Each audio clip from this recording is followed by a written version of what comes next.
On 8 out of 10 Cats, bang, bang, it's Vic Reeves. From The Apprentice, she's hired Katie Hopkins. And their captain, Sean Locke. And facing them tonight, Northern Soul, Johnny Vegas. He's a bit pasty, Danny Dyer. And our new team captain, Jason Manford. Now, welcome your host, Jimmy Carr.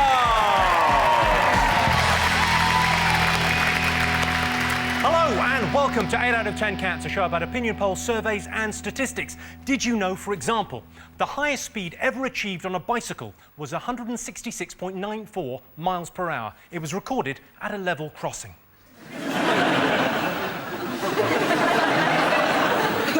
Because the train hit the man.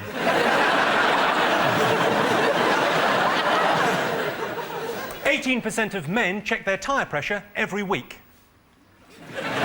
Yeah, that seems fine. The average age of naturists is 55.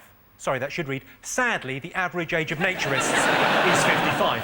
Right, let's get on with the show.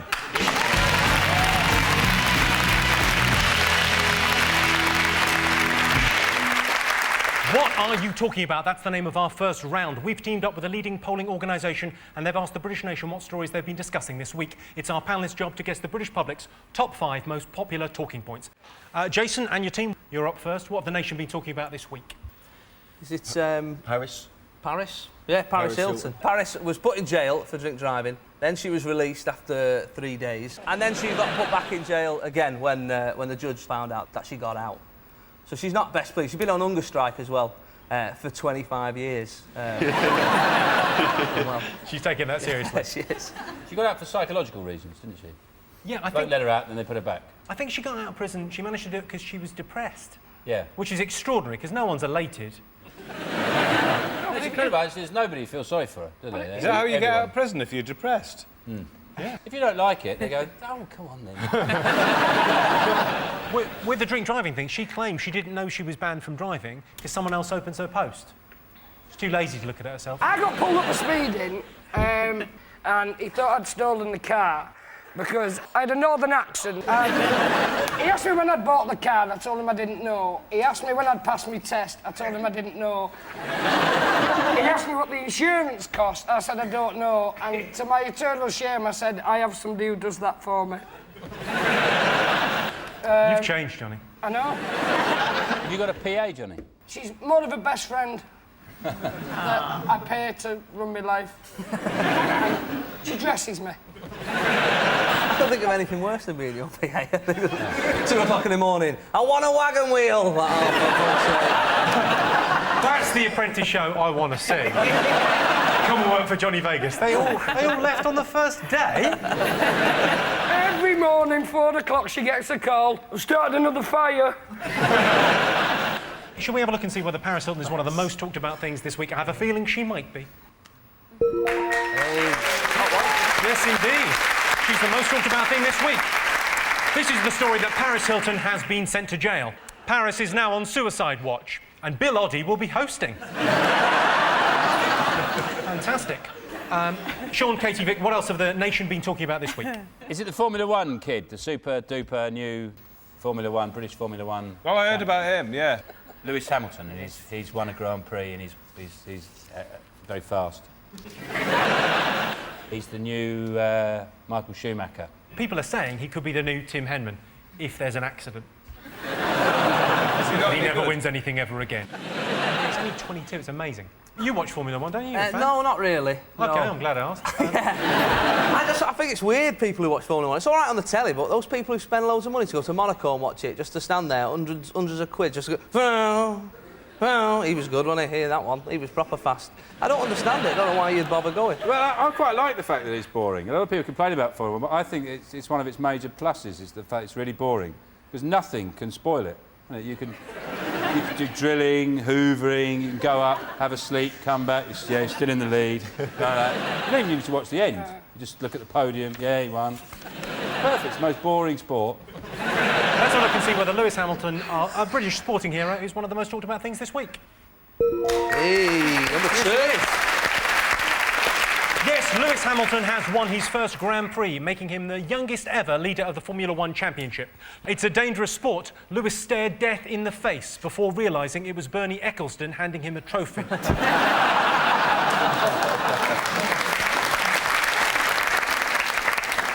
Jason, what else have the world been talking about this week? Is it kids? No, every day in the paper for like last week, there's been a story about kids not being hard enough, or some bloke from ROSPA, the Royal Society of Prevention of Accidents, has said that kids should climb trees so that they break their wrist. I mean, he's in the wrong job, let's be honest. Right? Should work for the Royal Society for the Promotion of Accidents. I had a mate when I was at school, not showing off, and he was proper hard, always climbing trees and eating berries and stuff and chasing worms. And Yeah, proper hard. he was brilliant, you know what I mean? And he's dead now. But what 13 years, brilliant. You had a right laugh. What we used to do is, which I think's fine, is get a scaffold pole and fire fireworks at each other. You know, it was great. But you were brought up in Basra, right? If you're watching, don't try that at home. Do it outside. When I was a lad, there was a gang, 'cause I lived in a little place in Manchester called Chorlton, and there was a gang called the Chorlton Bad Boy Club. And they used to graffiti the initials all over the place. CBBC was here.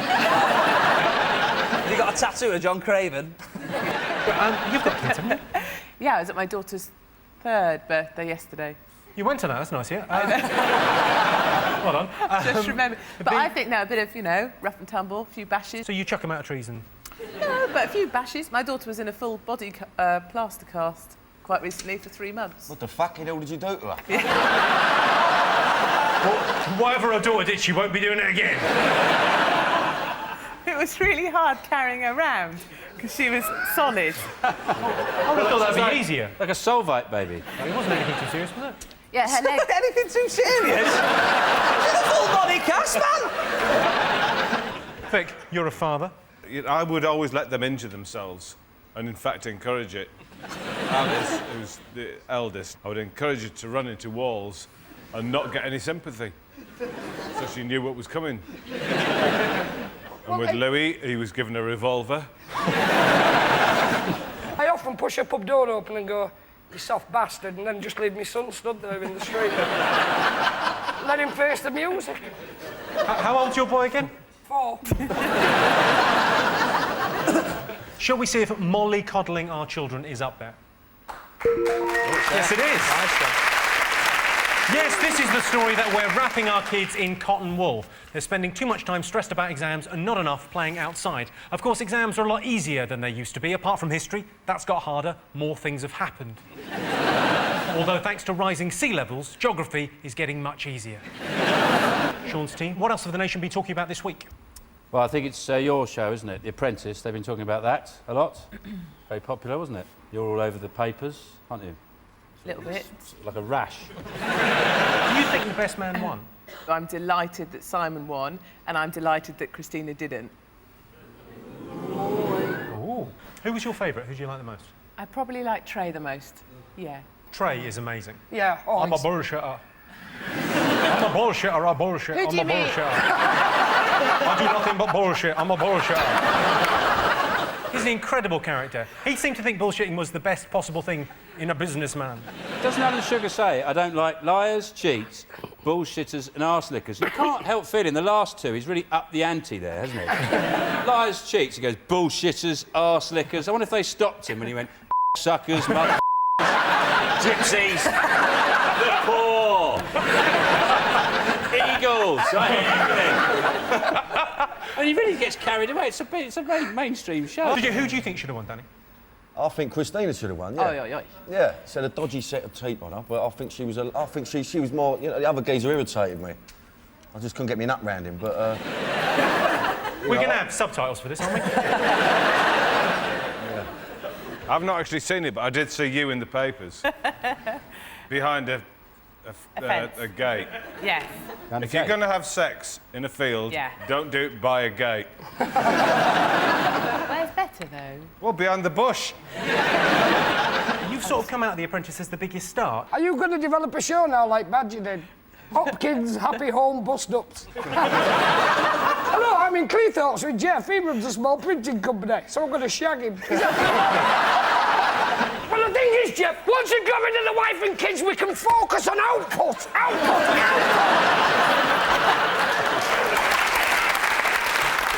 Well, that is burnt on my retina. I bet this is quite strange for you, Katie. It's like you're trapped in a rural petrol station. No blokes filling up your car going, yeah, I bet you give it a... Let's see if The Apprentice is one of the most talked about things this week. Yes, it is. The best thing Alan Sugar said this year was, I've got a gut feeling in my stomach. That kind of use of the English language makes me want to punch his face in the face.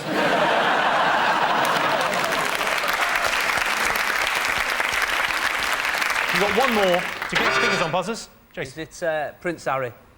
Prince Harry, tell me more. Prince Harry in trouble because his lads are in Iraq and Afghanistan and whatnot, doing a war. Doing a war? Doing a war. Yeah, and... How long have you been sat next to Danny Dyer? I'm catching it, it's amazing. They're off there doing a war. Get all warmed up.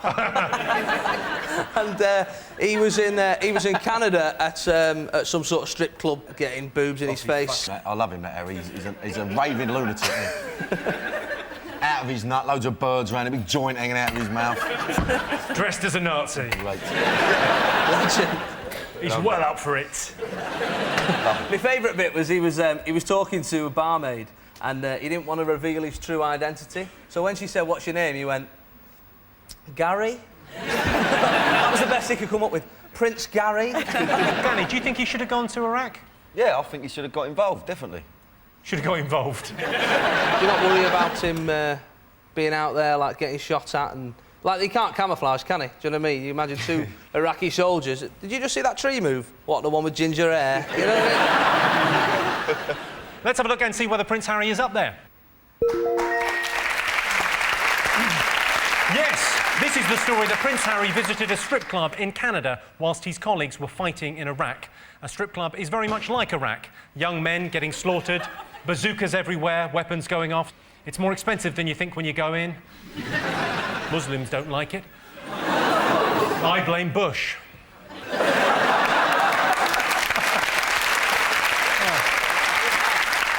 Well, at the end of that round, I can tell you that Sean, Vic and Katie have 2 points, Jason, Johnny and Danny have 3 points.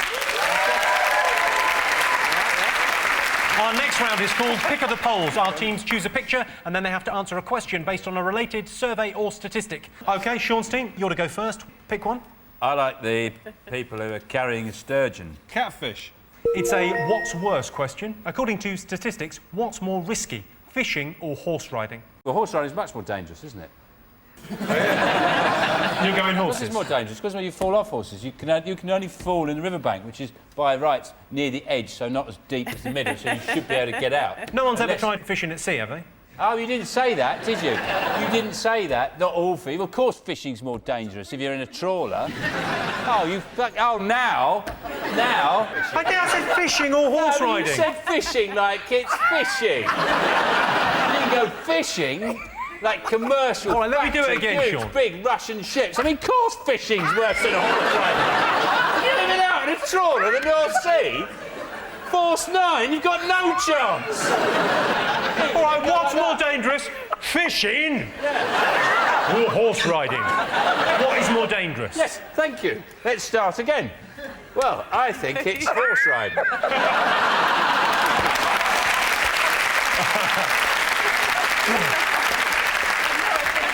Final answer? No, it's obviously fishing. If you're including all fishing, do you think I'm stupid? I can tell you that fishing is riskier. Yeah, you're 6 times more likely to die fishing than you are horse riding, and the chances increase dramatically if you're a fish. Jason, Johnny and Danny, what picture do you fancy answering a question on? That's number 3. Number 3 represents hospitals. That's not a real person. He's sick. He's made of plastic. Look at Jimmy's hair. He might be a relative. He looks very smart. Let's go for President Bush. OK, you picked George Bush. It was reported this week the President of the United States had his watch stolen in Albania. It's incredible, isn't it? Legend. We polled our studio audience and asked them, if you found George Bush's watch, would you give it back to him or put it on eBay? Which way do you think they voted?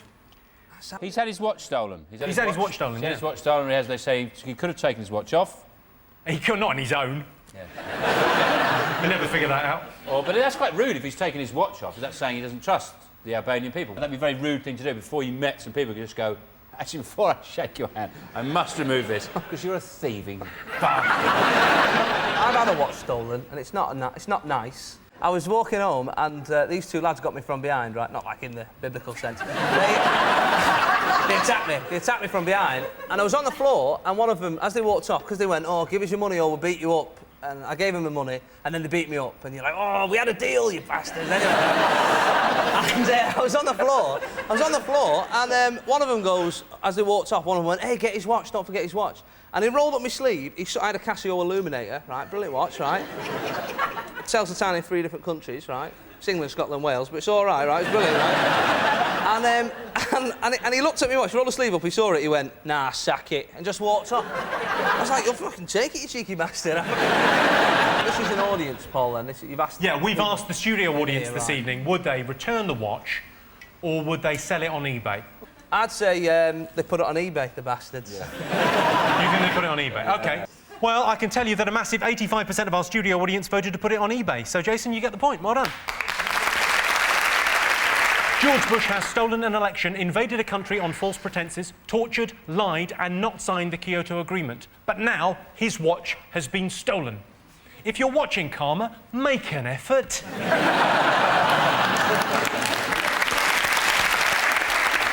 So at the end of that round, it's 3 points for Sean's team and 4 points to Jason's team.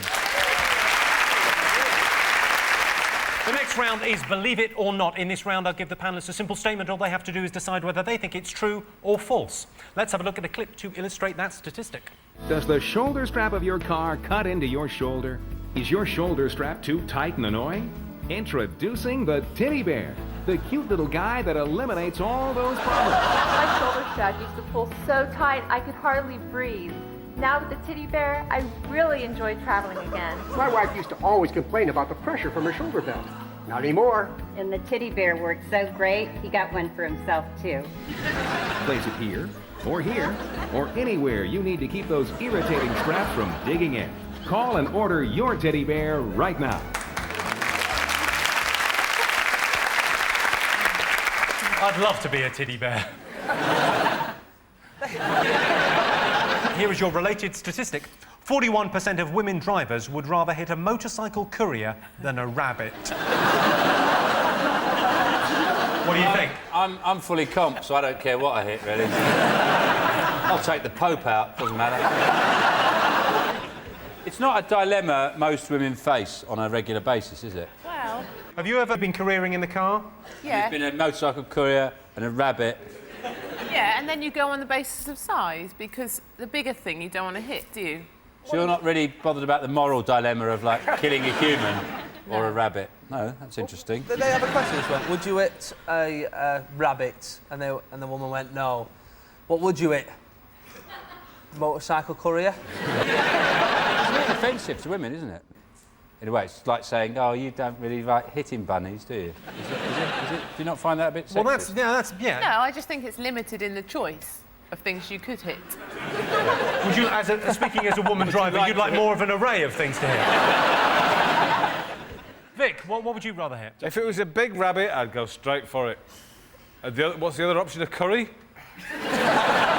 I'd like to go through Longleat at 90. That'd be interesting, wouldn't it? Can I just do a survey for my own personal... Yes, of course, Vic. Now, I've got 20 rabbits in my garden and they're eating me lettuces. Hands up who thinks I should shoot them. Not enough people. So it's the poison, then.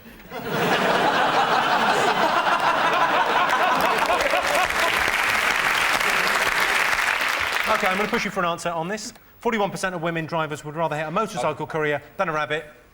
True! All right, true. All right. True! Sean, what do you think? I think it's false. Well, I can tell you the answer is false. You get the point there, Sean?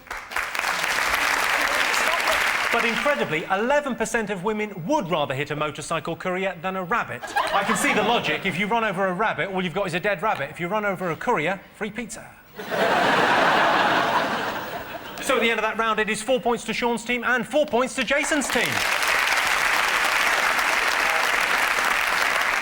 And the winner is the name of our final round. Here is your first one. Top luxury that men want in their house. A perfumed, underlit stallion. It's not in the top 10. Porn. Porn? Porn, as the luxury in their house.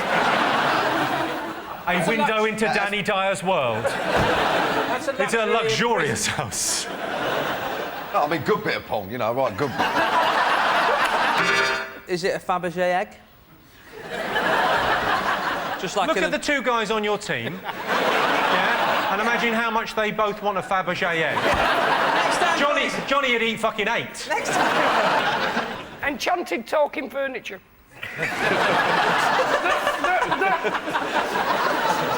Like Beauty and the Beast, and when you bring a woman back, they convince her not to leave. He's the new face of DFS. Johnny, that would go with my idea, which is a penguin trained as a butler. Two of them together. Yeah. I tell you what I'd like is leather cutlery.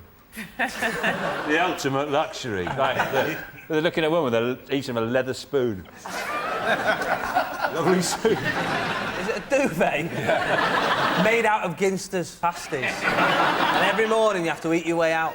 A panic room. A panic room? Yeah. Yeah, that's not really for you. That would be for whoever's in the house with you. To do with water. Taps. Jacuzzi. That's the right answer, yeah. Oh, Worst faux pas at a job interview. Is it being a...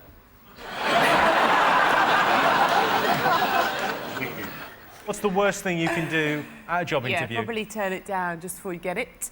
Turn it down because you didn't get permission from your mum and dad? Oh. Is it asking if it's all right if stock goes missing? It's to do with being kind of a chatterbox. Screaming. Answering a question with a question. No. Is it that? I was trying to say something fucking sensible and I've nosed it now, see? He's only got a fucking nosed it. Talking too much. That is a correct answer, Sean. Well, that sound tells me it's the end of the round and the end of the show, which means the final scores are Jason's team have 4 points, Sean's team are the winners with 6 points. Thanks to all our panellists, our wonderful studio audience, and to all of you for watching at home. That's it from us. Good night.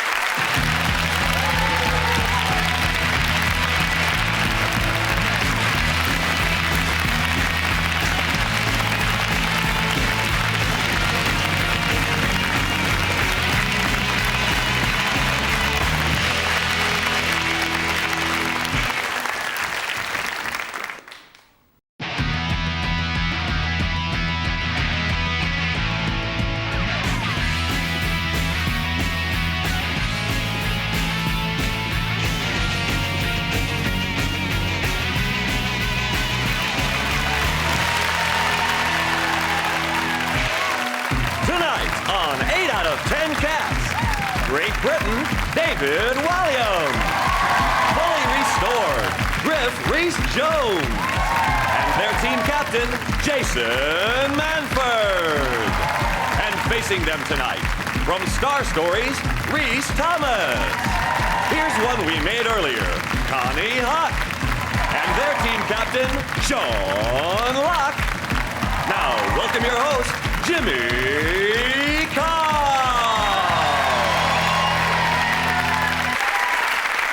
And welcome to 8 out of 10 Cats, a show about opinion polls, surveys and statistics. Did you know, for example, Britain consumes over 400 Polo mints every second, but Britain's mum still knows Britain's been smoking. 5% of Britain's toddlers are obese, and they're known as waddlers.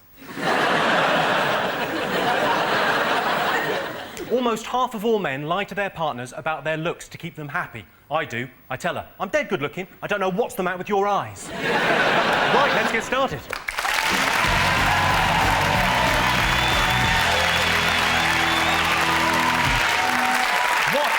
talking about? That's the name of our first round. We've teamed up with a leading polling organisation and they've asked the British nation what stories they've been discussing this week. It's our panellists' job to guess the British public's top 5 most popular talking points. Jason, your team to go first.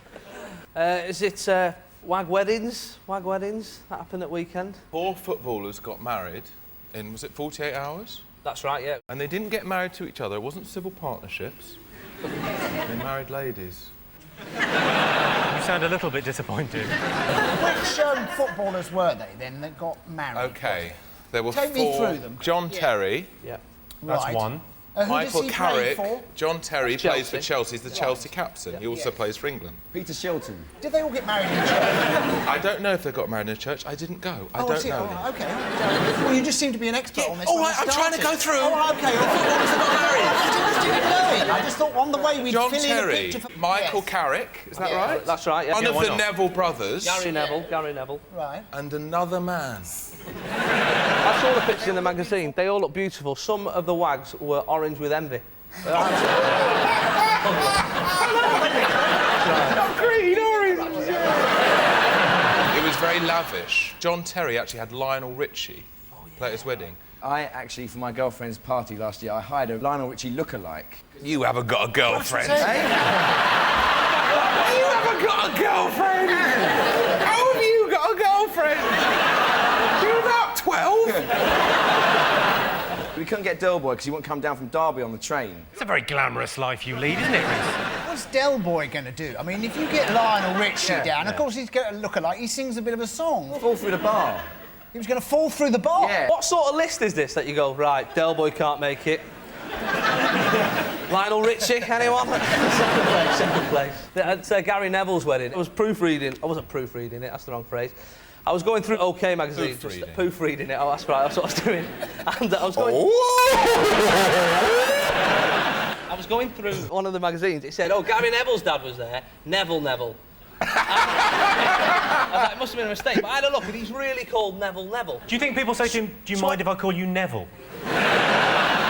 John Terry had pie and mash at his. That's right, yeah, one of them had chicken and chips, and the other one had sausage and mash. They might as well have had it at Heston Services. You wear tops like that on Blue Peter? Actually, I have worn this on Blue Peter. I may start tuning in. John Terry had the best one because afterwards in the courtyard he had the Philharmonic Orchestra doing the theme from Gladiator. I thought I want to be there. Just can you feel the power of the gladiators? Water, brilliant. Awooga. Well, let's have a look and see whether the wag weddings is one of the most talked about things this week. Number 4. Yes, 4 Premiership footballers got married last weekend. The vicar almost stopped one of the ceremonies when the congregation started chanting, "Who's the bastard in the black?" Sean, Connie, Rhys, what else have the nation been talking about this week? I think definitely the big furore over Salman Rushdie being given a knighthood, which has caused quite a lot of consternation all over the world. And a lot of people are very upset, particularly in Pakistan. They're very upset about it, very annoyed. They've been burning effigies of him, the Queen, basically anything they can make out of a few old socks and jumpers and newspapers. It's about burning things all the time. Why can't I do something else rather than burn? Anyway, so they've... Where do they get them from? Is there an effigy shop where they go, "Hello, effigies? Who would you like? Salman Rushdie. We're all out of Salman Rushdie. We've got a Jilly Cooper? No? OK. Isn't it nice to know that Pakistan pays attention to the honours list? Nobody cares at all over here. At last, Salman Rushdie's in a place to do something about it, because let's face it, that's what knights are for. They should get together, all the knights of the land. Sir Alan Sugar, Sir Paul McCartney, get on their steeds and get out there and fight with Sir Salman. That's what we want to see, isn't it? I don't think I'd want to see Elton John versus the Taliban. When you book Griff Rhys-Jones, you don't often assume he's going to call for a holy war, but... Yeah. What do we think about the other honours? Ian Botham, who from the shredded wheat adverts. Yeah. And the beef adverts. Yeah. You can't do both. Either good food or bad food, Ian. Well, both of them. He only didn't get his knighthood earlier on because he smoked marijuana. But it didn't seem to stop Paul McCartney. He was arrested trying to smuggle hash into Japan one day. And Lennon got one, but he refused it. Lennon got one, but he sent it back years later, didn't he? And so did that bloke this week. A bloke this week from Agent Provocateur. Yeah, him. He makes fancy pants for the ladies. Yeah. And he got given an MBE, and he said, no, I don't want it. Sounds like he got his knickers in a twist. You keep talking about marijuana and pants and stuff, and I'm like, I can't move it. Yeah, I can't. You can't talk about those? Not really. You just said it, marijuana and pants. Edit this bit out. You'll just edit it. It'll just be, this is going to be half an hour of you going, marijuana and pants. Loop it. Hang on, just 1 second. What are the things you like, Connie?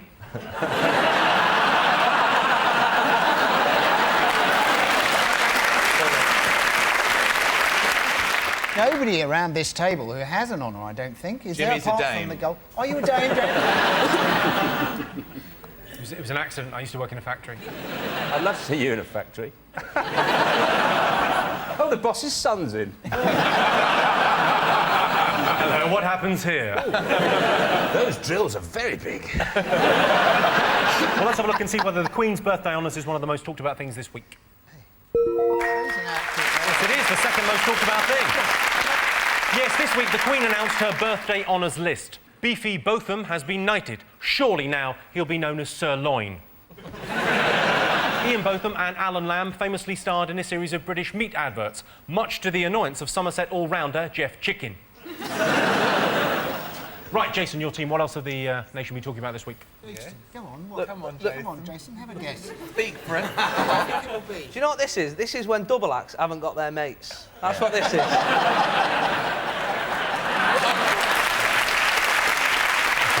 what's happened there. That the prisons are full. Oh. Have you not heard this? Controversial. It is a bit controversial, a little bit of news. So the story is that they're going to release a load of prisoners now because they're full. Early. They're going to release them early. They're releasing 25,000, aren't they? I assume not all at once. It's like the start of the marathon. It all comes steaming out of the prison. All straight to a bus stop. Some of them dressed as rhinos, hopefully, just for the comic. They have said it's only going to be for petty crimes like burglary and drug dealing, which I think is a good thing because the car boot sale near me is boring at the moment. I'll tell you what my biggest fear is going to prison. Being locked up with 4 burly, tattooed men. Your worst fear or most of your video collection? Thinking about it. OK, let's have a look and see whether Prisons is up there. Yes, this is the story that prisoners are to be released early because of overcrowding. To stay in police cells, it costs £1,800 per prisoner per night. That seems like a lot of money, but it includes dinner, breakfast and tickets to a West End show. Sean, Connie and Reece, what have the nation been talking about? Is it Bernard Manning has died? Oh, yeah. Bernard Manning, the famous comedian. The headline in one of the tabs was Racist in Peace. Racist in Peace? It was on The Sun, wasn't it? Can you believe that's someone's job to write those shit headlines? So some bloke comes in and goes, racist in peace, see you tomorrow. All right. That's his job. I met Bernard Manning once. I was doing a gig when I first started out. I was on stage and I did some joke about poo or wee. And when I got off stage, Bernard Manning was at the bar and he came over to me and he said, you could be quite funny, you son. He's got something wrong with his throat, right? He says, Not anymore, he hasn't. Not anymore. He says, you could be quite funny, you son. I said, oh, thanks very much, Mr. Manning. He said, just a little tip for you. Don't talk about wee and poo on stage. You know, people find it offensive. You've been told you're offensive by Bernard Manning. When I found out he was dead, I went, yay! Woo! Woo! Like that. Mainly because I think he'd make a brilliant ghost. You're sitting having your dinner and you go, little Jewish fella walked into a pub. My wife is so fat. He'd be a fantastic ghost. What if his wife really was fat and he was just stating a fact? Yeah. But he probably wouldn't have done it as a joke then, would he? No. My wife is so fat she hates herself and sits in her room crying all day long. Connie, any thoughts on Bernard Manning? Not a fan, personally. Has he got a Blue Peter badge? Manning. He's raised a lot of money for charity. I wondered if there was some sort of way... Well, he has raised a lot of money for charity, but he was a racist, so send him a black one for a laugh. Let's see if Bernard Manning is up there. Well, he's definitely not. He'll be in hell. Let's see if he's one of the most talked about things this week. Yes, he is the most talked about thing this week. Bernard Manning died this week. It was a black day for comedy, which he wouldn't have approved of.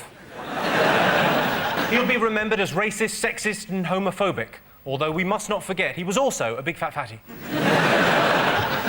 Right, one more thing to get. Fingers on buzzers. What else have the nation been talking about this week? The Glastonbury Festival, which is happening this weekend. Yeah. Isn't that right? Have you been talking about it? Are you going to go, David? No, I'm not, because I've already had sex in a tent when I was in the Sea Scouts. Fine. I'm not going on. I think I am the only person here who went to the original Glastonbury. In 1823. And if you vote for it, we can rebuild it. When was that? It was in 1971. I was born in 1971. Were you? Your mother didn't go to a tent in... Oh, no, never mind. I went there last year, it's horrible. They had big beef burger things on... they were cooking about 1,000 beef burgers on steel drums. That's what sticks of hamburgers there. It's full of idiots. I hate all You'd have loved it, I'd have thought. It's very muddy. You'd be like pig in shit, surrounded by idiots. It was horrible. I didn't like any of Homecoming. it. They'd have lifted you up as one of them. Carried you around. He's our leader. Let's see if Glastonbury is up there.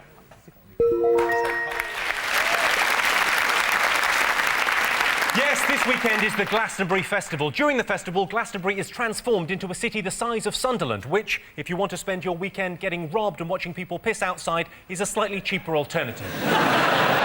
Right, at the end of that round, I can tell you that Sean, Reese and Connie have 2 points. Jason, David and Griff have 3 points. Our next round is Pick of the Polls. Our teams choose a picture and then have to answer a question based on a related survey or statistic. Sean, Reese and Connie, you're going first. The bodybuilding lady. Yeah. We have her. That picture represents exercise, and it's a word association question. I'm looking for the top word or phrase the public said when we said exercise. Gym. Yeah? Oh, sorry, I thought you were... Is it like a noise, like... Jimmy, I'm just trying to get a picture. They just walk up to people and they say exercise. People say fuck off or I think go away. Generally they tell them it's a survey. They don't Oh, just walk up, exercise. These people think you're instructing them to exercise. No, because that's funny, because that's what I would say if somebody came up to me and said exercise. I'd say fuck off. I've been going to the gym. Have they got a vending machine? That's my favourite one. Yeah. And how much for Jaffa Cakes? This is brilliant. I'm here every day. I started seeing this personal trainer. When you say personal trainer, are they people that ask you questions like, how big's your cock? Did they get sex last night? I met him in the changing rooms first before we did our session. And he was naked, right? Before we even started, naked. Now, there's something about naked men, right? There's something about naked men. There's something about naked men I'm not fully comfortable with. And I looked at his cock, Jimmy. I looked at his cock. Does that make me gay? Yes, it does.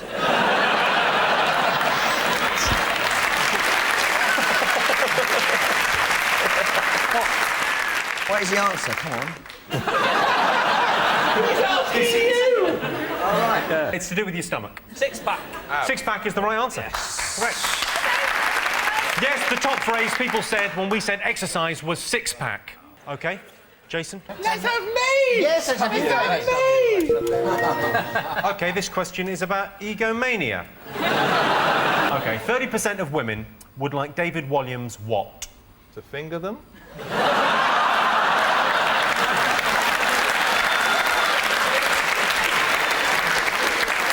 Is that wrong? It's a different survey. OK. So, 30% of women would like David Walliams what? Would like Dave Williams if he wasn't a puff. The great big screaming Nancy boy. You're obsessed with trying to out me. I don't know about screaming Nancy boy. Sometimes he... Oh, no. If you've had a bit of both, though, and it's still like coming out, is it? It seems as if you only come out if you're completely gay and not just a bit You just gay. have to sort of half open the closet door. The phrase you're looking for is half rice, half chips. That's what we call it in the north. If somebody's a bit of both. All Northerners call it that. Yeah, all of us. We all Even call it Alan that. Bennett. Alan Bennett does. Oh, I tell you, I was once half rice, half chips, and he does that. He does that. I don't know why he does that. He's not got food. That's just what all Northerners do. They're nice. I know. 32A. B.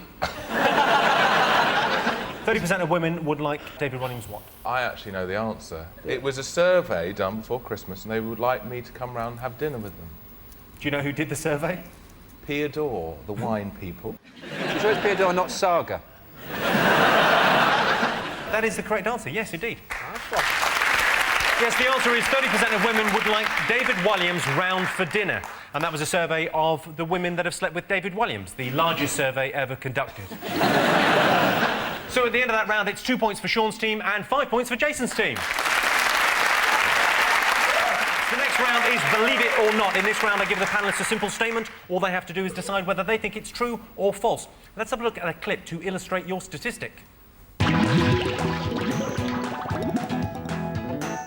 Cold feet and chilblains can be murder.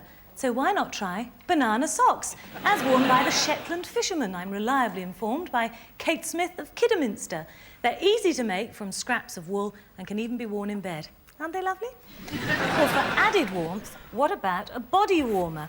Or, as Joyce Letchford from Surrey suggests, an old anorak from a jumble sale with the sleeves cut out. Just the job. Remember this jumper from the last series? Well, we've had it knitted up in lots of lovely colours. Doesn't it look gorgeous, all soft and cosy in mohair? And we're sending that to Joyce Letchford from Surrey for her body warmer. Well done, Joyce. That was Judy Spears giving us some tips on how to keep warm and recycle at the same time. Now, here's your related statistic. 25% of Brits say they can't be bothered to recycle, even if it means the planet will die. True or false? They've not specified which planet. Do you know what I mean? Like it was Jupiter, who gives a shit? You know what I mean? The thing I can't work out what to recycle is, you know, the meat nappy. When you buy meat and it's got like a nappy underneath it. You know, when you buy meat in the supermarket, it comes in like a plastic thing, and then underneath it they put this nappy there to soak up all the blood. Yeah. For some reason, calling that a nappy has made it disgusting. I've never given that a moment's thought before in my life, but I'm now becoming vegetarian. It's a nappy. A nappy for the meat? Yes, I've got those out, and I'm thinking, what do? Obviously, I suck it dry. Does it go in with paper, or do I cook it? I had that argument with the bin man. There was a bit of basil sticking out the top of the bin. He said, that's garden waste. I said, it's not, that's a garnish. It nearly came to blows. What if you wanted to throw away a rake? A broken rake or an old wheelbarrow, or maybe some pots? Where would you throw them? Garden waste? If I had them now, I'd throw them at you. I mean, I'm honest. I think it's true. True. False. Shut up. But we've decided we're going to say true. Yeah, we can say true as well. Well, no, because you've got to say false. Well, I said A. Right, we'll say false. Unanimous. For the sake of it, yeah, we'll say false. They'll say false, we've said true. Well, I can tell you the answer is true. Yes. 25% of Brits say they can't be bothered to recycle, even if it means the planet will die. A carbon footprint is a metaphor for the mark you leave on the Earth as you walk through your life. Of course, I don't have one, as I drive everywhere. So at the end of that round, it's 2 points for Sean's team and 6 points for Jason's team. And the winner is the name of our finals round. Here's your first one. Worst chat-up line. You don't sweat much for a fat girl? I'd like to take you out for dinner, but by the look of it, you've already had dinner. Let's go. Is it 08989999111? Do you get it? Because there's like those chat lines.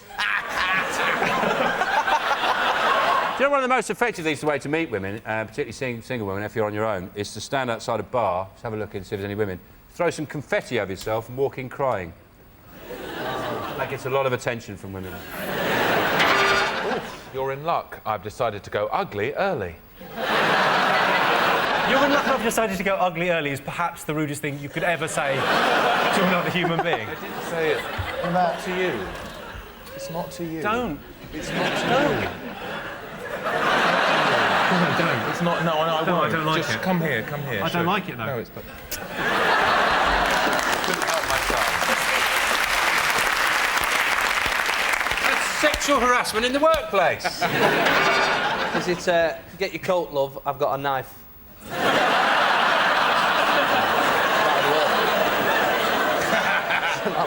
You're pretty much there with that. Get your coat, love. You pulled. Correct answer. Best person to have on your side in a fight. I'd have Reese. I'd have Reese because they're bound to punch him first. Fern Britton. She fights like she talks. Dirty.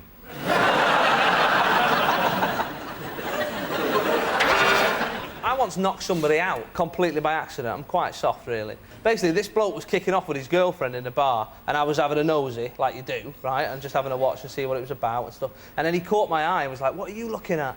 I was like, "Oh, you two fighting, like." And I shouldn't have said that.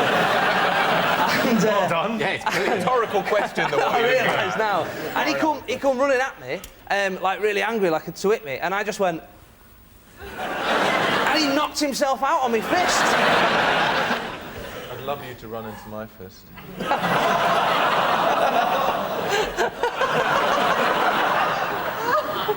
I can't believe we've got Connie Huck on the show, and I'm getting the sexual harassment. Best person to have on your side in a fight. Used to be a footballer. Vinnie Jones. Correct. Yes, the best person to have on your side during a fight is Vinnie Jones. Of course, the worst thing about having Vinnie Jones on your side in a fight is that means you're in a Guy Ritchie movie. Well, that sound tells me it's the end of the round and the end of the show, which means the final scores are Sean, Reese and Connie have 3 points. Jason, David and Griff are the winners with 7 points. Thanks to all our panellists, our wonderful studio audience, and to all of you for watching at home. That's it from us. Good night.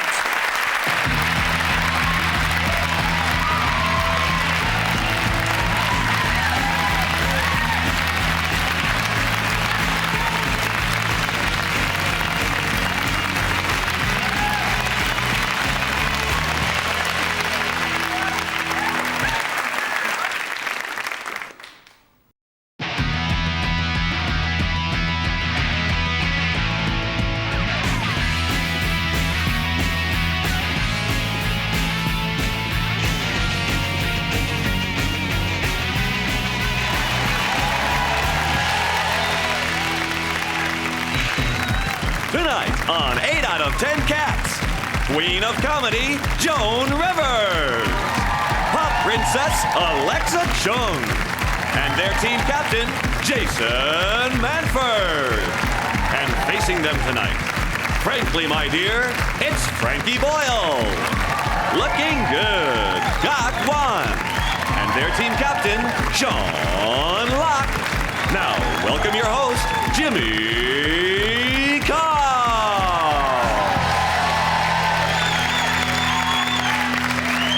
Hello and welcome to 8 out of 10 Cats, a show about opinion polls, surveys and statistics. Did you know, for example, only 4 stuntmen have ever died during the making of a film? It was Love Actually, and they took their own lives. 31% of Britons have bathroom scales but never use them, which is a shame because bathroom scales can be a very good way to test if you're obese, especially if you're using them to weigh butter.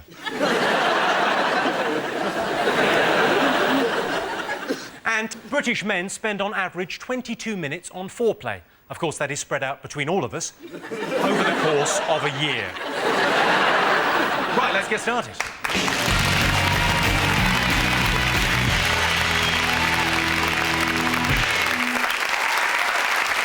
What are you talking about? That's the name of our first round. We've teamed up with the leading polling organisation and they've asked the British nation what stories they've been discussing this week. It's our panellists' job to guess the British public's top 5 most popular talking points. Sean, Gock, Frankie, what have the nation been talking about? Well, I think it has to be the transition of power, where Tony Blair has stepped down as Prime Minister and Gordon Brown has quickly gone into his shoes. I personally have done very well, incredibly well, out of Tony Blair's time, because I had the wisdom, about 10 years ago, to place a bet at Ladbrokes that his last meeting will be with Arnold Schwarzenegger, who would also be the Governor of California. And I put another bet on Brown's last meeting is with Dale Winton, who'll be the leader of Hamas. And then Schwarzenegger sitting there, and he said, we had a wonderful fried English breakfast. Did you see that nonsense? I did see Well, that. you cannot fry steroids. So you know the man... I watched the press conference with Brown on Wednesday, and he says, I'm going to make some changes at number 10. And I presume he means policy-wise, but I thought he should just make some changes to number 10, like getting rid of that door. It's been there years. Maybe change it into saloon style, right? Or some of those beads that they have to separate a newsagents from his house. You know those? He should stoneclad it. I'd like to see him slide down on a pole. I always think Brown looks like he's just taken the head off a bear costume like that.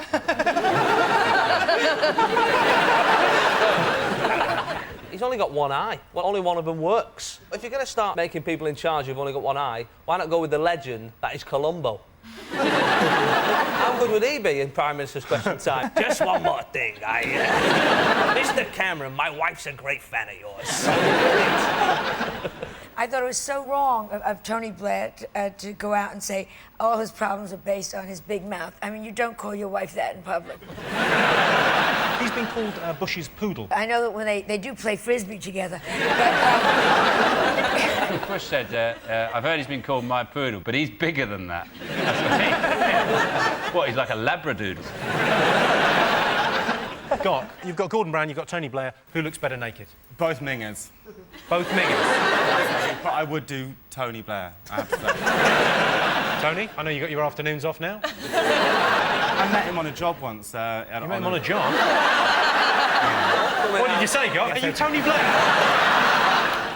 I literally spun around and he was standing there and it was like everything went really slow and there was this big light behind him. He is sexy. He is so... Like, everyone's like, what? He's going to be a peace envoy to the Middle East. making that Blair. Peace envoy for the Middle East is like making Mel Gibson in charge of a Holocaust museum. He'd certainly take an interest in the Nazi memorabilia, wouldn't he? He might bring peace to the Middle East because he brought peace to Northern Ireland, but then he didn't bomb Belfast with uranium shells and hang Gerry Adams in a shed.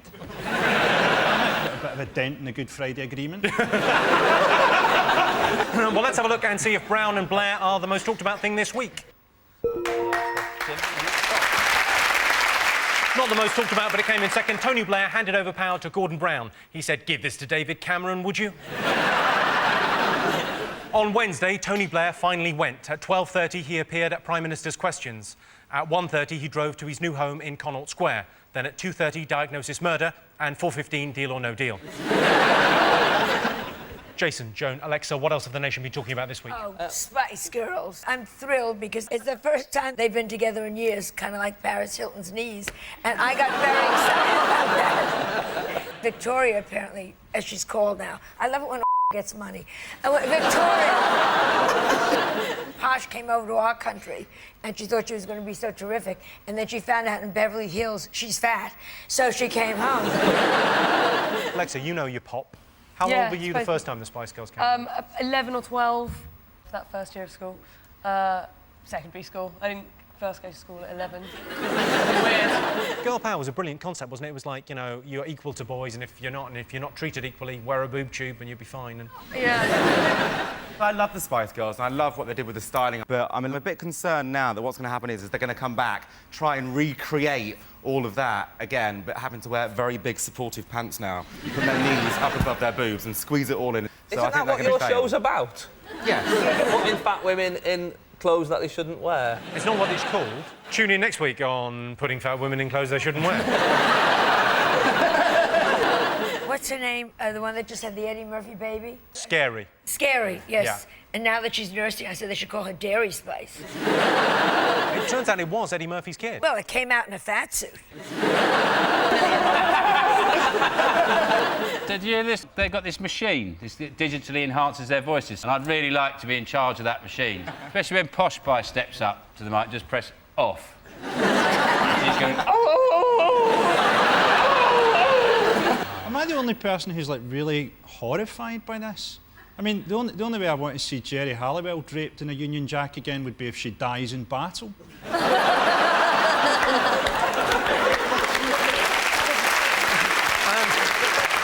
Let's have a look and see if the Spice Girls is there. Yes, the Spice Girls are getting back together. Sporty, Baby, Dozy, Beaky, Mick and Titch. The Spice Girls were formed after Simon Fuller put an advert in the Stage asking, "Are you between 18 and 23 with the ability to sing and dance?" No one answered, but on the way home, he did meet some girls at a bus stop. Sean, got Frankie, what else have the world been talking about this week? Is it the big storms and flooding? Because I know they had them in Yorkshire, but in Scotland we had like thunder and lightning storms, which I really enjoy because during a storm I always shag my girlfriend and pretend that it's the conception of the Antichrist.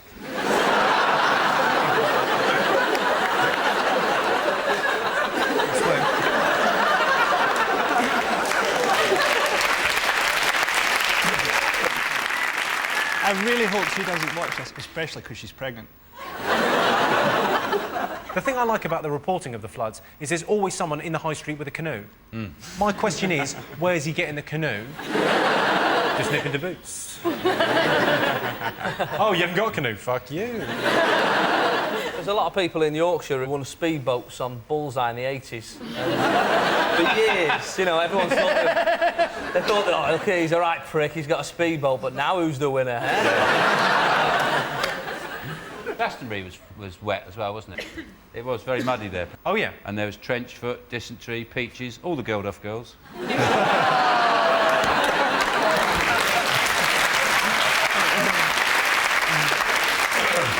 Shirley Bassey, she had wellies on. I love Shirley Bassey. What do you mean you like Shirley Bassey? I love Shirley Bassey. I thought she'd be a bit camp for you. You remind me of her, actually. There is a Shirley resemblance. Bassey? If you had some diamond-studded wellies on, I would not know the difference. It's true. You fucking would later on. Let's see if it's one of the top 5 stories. Yes, it is. Yes, Britain was battered by torrential storms this week. A state of emergency has been declared in Hull. It was declared in 1972 and nothing's been bloody done. Hundreds of people have fled Wolverhampton. It wasn't raining, but they found an old bus and saw an opportunity for a better life. Jason, Alexa and Joan, what else have the nation been talking about this week? Tom Cruise has been banned from Germany. He's not allowed in Germany to make this new film. I don't know, something about the Second World War, the littlest Nazi or something.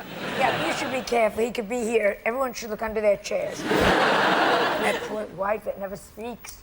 Watch her eyes. She's always blinking. SOL. Help me. Help me. And he's not allowed in because he's a Scientologist. In Germany, Scientology is not recognised as a church. It's seen as akin to Nazism. I got a little bit angry about it at first, and then I thought, do you know what? It's a made-up religion, and us Jedis, we do not get annoyed at all. Have you considered Scientology? It's a bollocks religion. I'm going to educate you. Go on. Scientology asserts that we are descended from 13.5 trillion beings from an overpopulated corner of the galaxy who were dumped in Earth's volcanoes by an evil galactic warlord called Xenu 75 million years ago. Ziggy playing guitar. That's like a David Bowie lyric, doesn't it? It's just mental. I mean, there is absolutely no logic to it whatsoever. Yeah, but if it keeps them happy, who cares? It's when they come after you. How do they come after you again? Happy New Year. It's a film. It's about a guy who apparently was like a good Nazi. Yeah, it's Klaus von Stauffenberg. Here's a piece of meat before I kill you. What's a good Nazi? The whole thing is so, insane. It's the Nazis versus the Scientologists. I never thought I'd be on the side of Hitler. I mean, it's crazy. Is there no one so culturally different that the Americans won't just have him played by Tom Cruise? Like, he was the last samurai. I was surprised he wasn't in that fucking Muhammad Ali film. And he goes over as a samurai, right, which, by definition, everyone trains when they're about 5, right? He turns up aged 40 and just sort of picks it up. Well, you're going to be a real shock when you see Finding Nemo. They talk in that. Fish.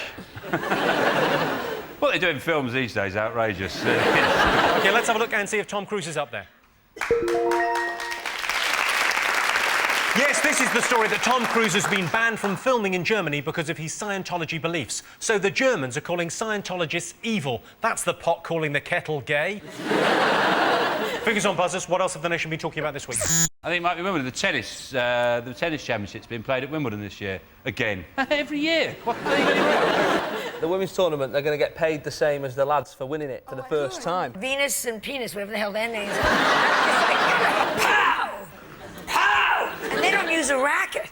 I mean, they are...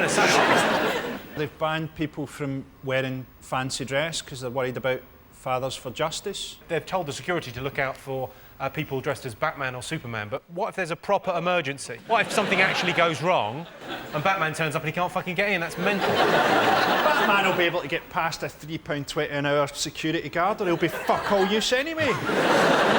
Let's have a look and see if Wimbledon is there. Yes, Wimbledon started this week, or Timbledon, as it will never be known. Emlyn is thinking about getting into coaching, offering discount fares to all of England's market towns. How come Paris Hilton wasn't in? She's been all over the place, my God. What did you think of the Paris Hilton thing? She's such an asshole. I mean, she deserves it. The family were worried that going to jail would ruin her reputation. What as? A cock-sucking layabout? They were scared she'd go on a hunger strike, so they took all her porridge and they flavored it with sperm. And she gained 4 pounds. Did she go, oh, this has got porridge in it? Right, at the end of that round, I can tell you that Sean, Frankie and Gok have 3 points, Jason, Joan and Alexa have 2 points. Our next round is called Pick of the Polls. Our teams take it in turns to choose a picture from the board and then answer related statistical questions. Jason, Joan and Alexa, your turn first. What do you want to go for? This one in the bottom corner. Jesus saves. That picture represents Christians, and this is a poll with a whole question. 21% of born-again Christians have what? No friends. I got some building work done at the beginning of the year, and it was a born-again Christian builders company. I thought I can trust them, they'll be all right. And he was doing some work in the kitchen, and he was sweating, and I went, no rest for the wicked. And without a gap, he just went, I wouldn't know, I'm one of the righteous. And just carried on, just screwing stuff in. You're going to be finished off with, you wanker. You know, any extremists are crazy and ugly. Ugly. Oh, yes. I went to a born-again convention. You know, Jesus loves me. He said if he loved you so much, he would have given you a chin. I don't think Jesus loves you. It was like the thing when, like, some athlete will win a gold medal and go, oh, thanks for Jesus, Jesus helped me out in this. And you think, what kind of God lets, like, Iraq happen, doesn't do anything but keeps a close eye on who wins the triple jump? Technically, it's kind of cheating, isn't it? Yeah. You're using God to help you win a... It's worse than drugs. If you're in the long jump and then you know that God's picked you up and gone, whoop, like that. It's not fair, is it? Something to do with a very petty crime. Have murdered. It's to do with music. That's my final clue. Have stolen CDs. I'll give you that, Joan. It's actually illegally downloaded music. Yes, 21% of born-again Christians have illegally downloaded music. I've not found Jesus, but then I think he should try and find me. He's omnipotent, I'm on telly. Come on, Jesus, how tough's that? OK, Sean's team, what do you want to go for? I'd like the one of Madonna with her head coming out of a dwarf's buttocks. You've chosen a one-upmanship question. In a poll to find out the celebrity Brits would most like to swap houses with, Madonna came second. Who came top? I watch Through the Keyhole when I get the opportunity. It you always do. seems to be Rusty Lee. The big laughing cook. And she's got quite a nice house, you know. Is it Rusty Lee? No, You are devilishly close, Sean. Really? Have they done Madonna? Have they done Madonna Through the Keyhole? Who would live in a house with all these stolen children? She didn't steal them, she adopted them. What celebrity's house do you want to live in? I'd swap with Jamie Oliver, because he's a dick, right? And it only says I have to swap. He'd still have to live with my mum and dad. And they would fucking hate him. He's always spitting when he's cooking. I'm chopping the fucking thing. Like... Say it, don't He's spray it. spitting, man. Well, I can tell you, you're absolutely right. Right? Yes, the celebrity Brits would most like to swap houses with is Jamie Oliver. I'd like to swap houses with Jamie Oliver because I live in a soundproof box 2 miles underground. So at the end of that round, it's 3 points for Sean's team and 4 points to Jason's team. The next round is Believe It or Not. In this round, I'll give the panellists a simple statement. All they have to do is decide whether they think it's true or false. Let's have a look at a clip to illustrate the statistic.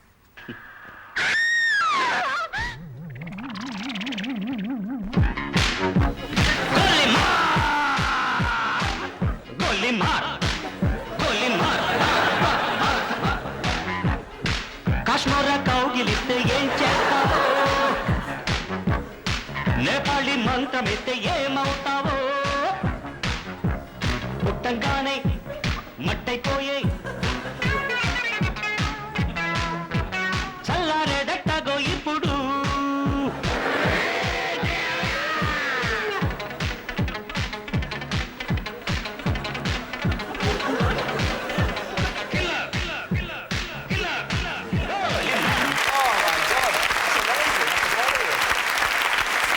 That was Michael Jackson's Thriller. It hasn't dated well, has it?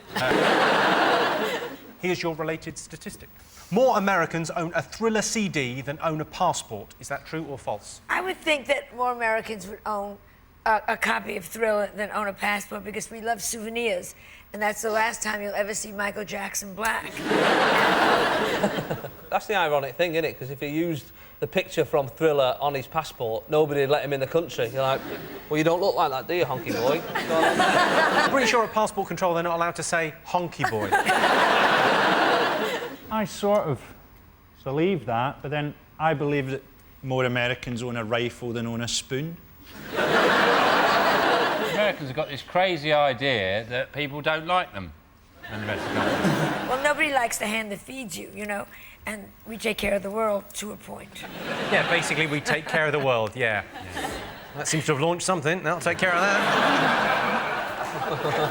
We also saved a lot of lives in World War II by pressing that button. Yeah, 3 years fucking late. I don't want to go on about it. Are you a fan of the Michael Jackson? I'm a very close friend of his still. Still? Still. You've stuck with him? Well, to a point. My grandson is growing up, so we won't see him for a couple of years. But, we used to exchange gifts. I mean, we're that close. And every Christmas I would give him hankies. And then one year I realized this is stupid, he has no nose. So, OK, more Americans own a Thriller CD than a passport. True or false? What are you going to go with, Sean? I think it's false. What are you going to go for? True. Absolutely true. I'm going to go with that. True. Well, I can tell you the answer is false. Yeah. Oh, yeah. Yes, 23% of Americans have a passport. Only 9% own a copy of the Thriller album. The Thriller video does have amazing special effects. In one bit, Michael Jackson looks black and kisses a girl. So at the end of that round, it's 4 points for Sean's team and 4 points for Jason's team. And the winner is the name of our final round. Who's your first one? Grandparents' most annoying habit. turning up in a porno film. You haven't. Wetting themselves. Is it dying just as you become addicted to their heart tablets? My granddad had narcolepsy. He'd fall asleep all the time, and when we were kids, me and my brother would wait for him to fall asleep on the couch and then go upstairs, get changed, and then pretend he'd missed the day. Wednesday night. My granddad used to drive a black cab, and he used to say to me, yeah, I drove a cab through the Blitz. And I always say to him, yeah, it's great, Grandad, but I'd be a lot prouder if it had been a tank. And I thought, who's hailing a cab during a bombing raid? Oh, it's when they go to, like, do you have Costco here where you can buy in bulk? Oh, we have, yeah, we have cash and carry. They're 85 years old and they're buying 18 jars of mayonnaise, and you're going to go, why? You're not going to make it through the checkout counter. I'm going to tell you the answer. Grandparents' most annoying habit is they use emotional blackmail to make you visit them. I would visit my gran more, but I can't remember where we left her. OK. Worst fashion mistake for men. Mobile phones on belts. Absolutely 100% the worst is when people walk around with a mobile phone on their belt and they're not an electrician. Short shorts and low testicles. When a bit of brain comes out the side of a bikini bottom. That is a low. Is it like a blue corduroy suit and like a green and blue stripy shirt with a bits of cream, like there, and like your hair combed over like to one side, like the 40s? Yeah. That. Especially when you've got a face like a pumpkin.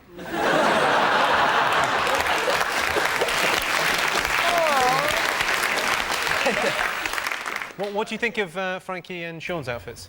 I say outfits, it's just their clothes, really. Outfit. Yeah, go for us. Tear us, rip us to shreds. I think you both look very attractive and I'm very looking forward to going in the green room later. Well, I think we look like a shop window at Specsavers, don't we? Got classic, but socks and sandals. Correct. Yeah. That was so obvious. Yes, I can tell you the worst fashion mistake for men is socks with sandals. As a fashion statement, socks with sandals says I'm either a teacher, a German, or a Surely the worst fashion mistake was shooting Gianni Versace in the face. Well, that sound tells me it's the end of the round and the end of the show, which means the final scores are Jason, Joan and Alexa have 4 points, Sean, Frankie and Gok are the winners with 5 points. Thanks to all our panellists, our wonderful studio audience and to all of you for watching at home. That's it from us. Good night.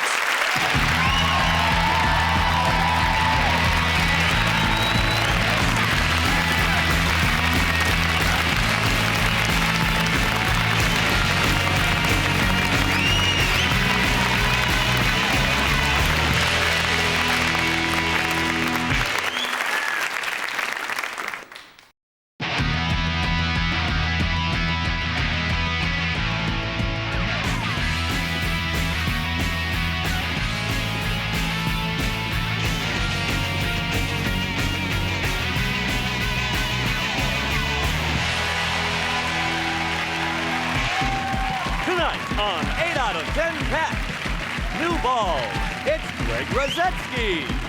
Rock of the North, Alan Cochran. Their team captain, Sean Locke. And facing them tonight, daytime dame, Trisha Goddard. Comedy Canuck, Glenn Wall. And their team captain, Jason Manford. Now, welcome your host, Jimmy Carr.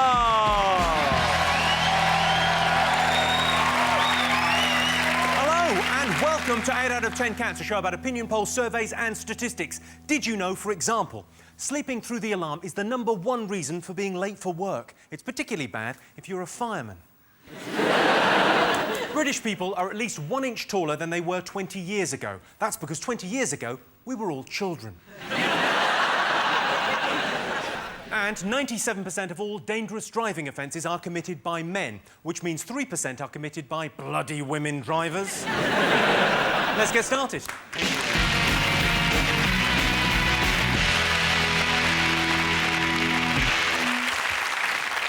What are you talking about? That's the name of our first round. We've teamed up with a leading polling organisation and they've asked the British nation what stories they've been discussing this week. It's our panellists' job to guess the British public's top 5 most popular talking points. Jason, Trisha and Glenn, what have the nation been talking about this week? Is it Diana? It's a big concert that happened on Sunday, which was rubbish, but strangely addictive that you just couldn't turn off. It was real car crash telly. It was...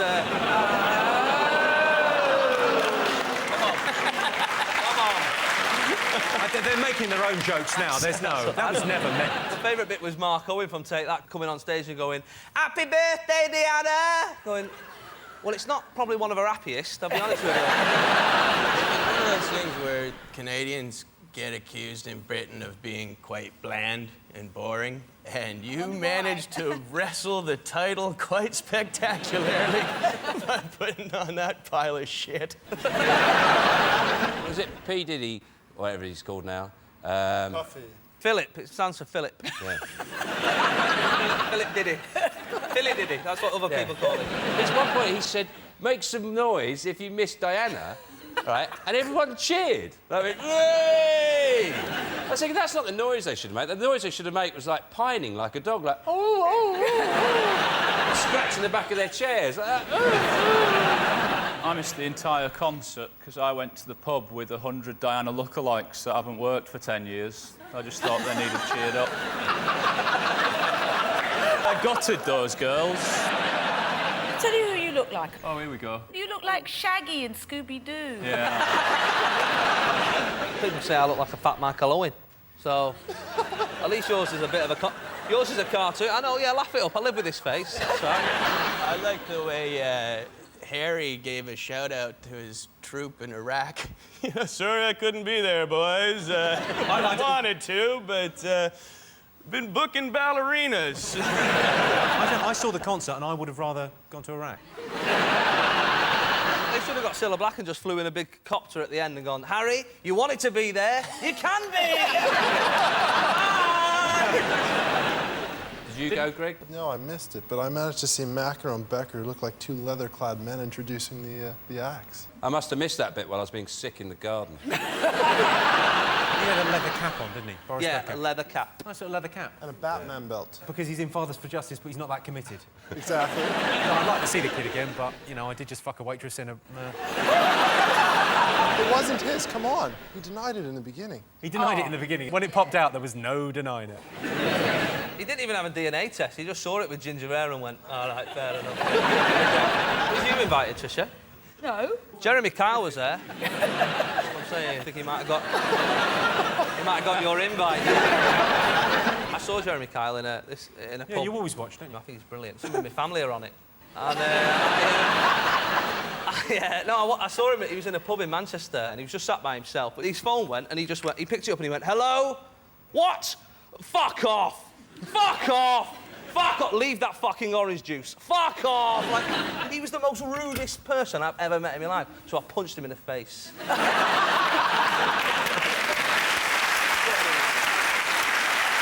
Right, let's have a look and see whether the Diana concert is up there.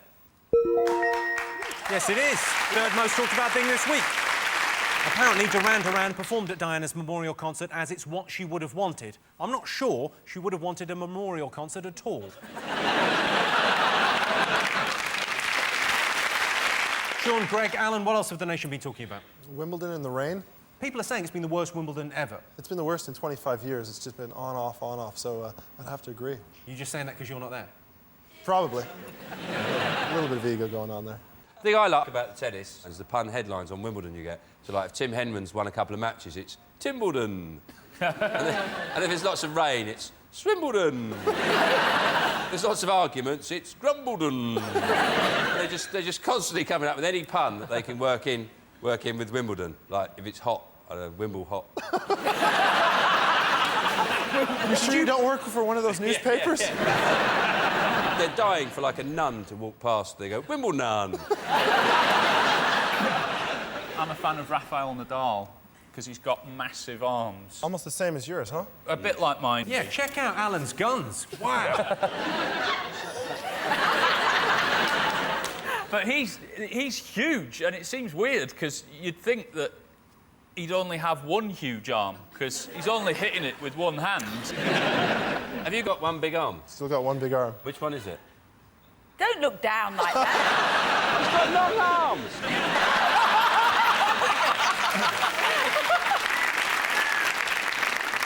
And do you have to do certain things? Do you have to go, right, I mustn't use that arm for this bit because it's too strong? Like if you were going to stroke a cat or something with your big arm and you go, oh, crushed it! I should have used my weaker stroking arm.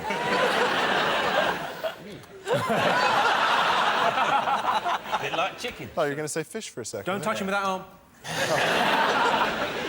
There was a photo in the paper of some ducklings on one of the courts the other day. Wimbleduck. It might well have been Wimbledon in the paper, actually. I think if you're a little yellow duckling, a little bit risky, that. Maybe if you're thinking about the game, you could easily just bend down and pick one of them up and twat it. OK, let's have a look and see if Wimbledon's up there. Yes, of course it is. Yes, Wimbledon's been in the news. At Wimbledon, Henman has Henman Hill, named after him. Murray has Murray Mound, and Greg's got a baker's opposite the station. Jason, Tricia, Glenn, what else have the country been talking about this week? Terrorists driving into the Glasgow airport. Yeah, the most violent incident in Glasgow that day. Yeah. I'm joking, not even close. What about the luggage handler, the hero? Luggage handler, he was amazing. Do you want to see a clip of this fella? Yeah. John Smeaton, he's a Glasgow hero. Have a look at him. I ran straight down. Other members of the public at the same time have done the exact same thing as me. We've all ran towards the guy. We've all tried to get a kick in at him, get a bit. Just subdue the guy, get him down. Yeah.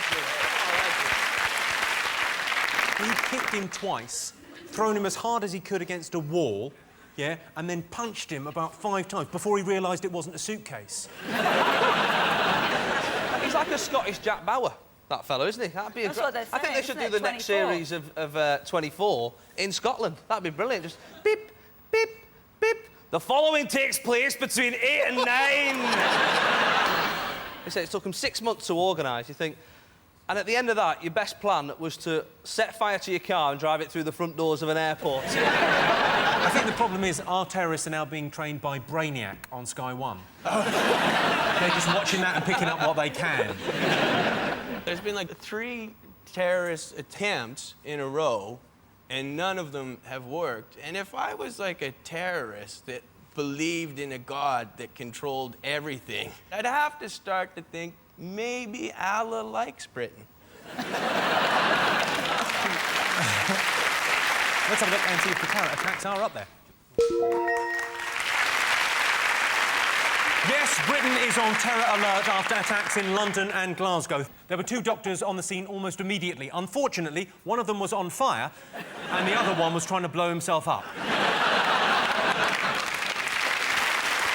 Sean, what else has the nation been talking about this week? Obviously, the outrageous abuse of our civil liberties, where we can't smoke in pubs anymore. It's outrageous. I object to it very, very strongly, mostly because I'm a smoker. I'm actually very, very hurt and upset by it. Has giving up smoking affected you in any way, Sean? No, because I haven't.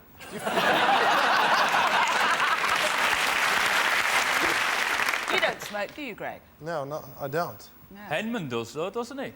There's a rumour going around. I've heard that Henman Really? smokes, but I think he doesn't. He's just doing it in a really desperate bid to be slightly interesting.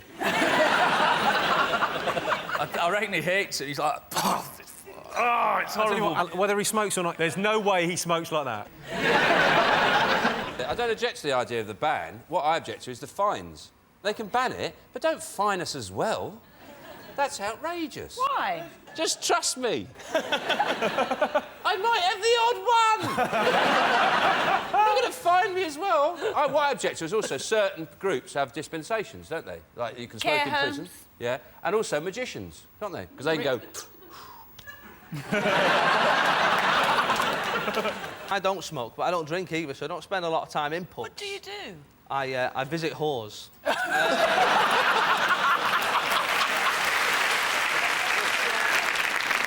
I don't go in pubs, but now all the smokers have come out on the streets, and now the streets are really smoky. You can't walk anywhere. I've got to walk into a pub to get a bit of fresh air. It's starting to wind me up. But the other thing is you'd find all your whores on the streets. Actually, that was a joke. I've never visited one. I like the way you say visited, like, I brought some biscuits. I bought you the Radio Times. Didn't know you like that. I can only stay half an hour, OK? Well, let's have a look and see whether smoking is in the top 5 most talked about things this week. Number 1. Most talked about thing this week, yeah. Britain's smoking ban came into force last weekend. There's a new patch for smokers. It's a bit of pavement outside the pub. OK, fingers on buzzers. One more thing to get. What else have the nation been talking about? The BBC correspondent, Alan Johnson, who has had a shave. He's been released. He was kidnapped and he's been let out. They let him go. He said that he was in a dark hole, that the food made him ill and that they were rude. It just sounds like he was in Butlins for 2 weeks. I read the report and it said that they gave him Palestinian food for the first week, and then after that they gave him cheese and eggs. You have to respect him, though, because, you know, he's in a foreign country, he complained about the food. Most British people wouldn't even complain in a restaurant, let alone when someone's got a Kalashnikov. He's got a lot of front, hasn't he? When you're chained to a radiator to go, this is... Bit too much basil. Let's have a look and see if Alan Johnston is up there. Yes, this is the story that BBC correspondent Alan Johnston has been freed. Alan Johnston was a little bit disappointed on being released that he wasn't met by Davina McCall. At the end of that round, I can tell you that Sean's team have 3 points, Jason's team have 2 points. Our next round is called Pick of the Polls. Our teams choose a picture and then they have to answer a question based on a related statistic or survey. Sean, Greg and Alan, what picture do you want to go for? I'll go for Big Daddy. You're going for Big Daddy. OK, this picture represents dads, and it's a word association question. So I'm looking for the top word or phrase the public said when we said dads. Oh, it's pain, isn't it? Unnecessary pain. Oh, Sean. Are you a dad, Sean? Yes, I am, yeah. You don't sound very happy about it. Yeah. Well, Are you on the birth certificate? Yeah, of course I am. You know the people Trisha normally meets, don't you? You've asked that question before, haven't you? Are you a dad, Alan? No, I'm going to be, though. Just as soon as you meet the right woman. They don't call me Shaggy for nothing.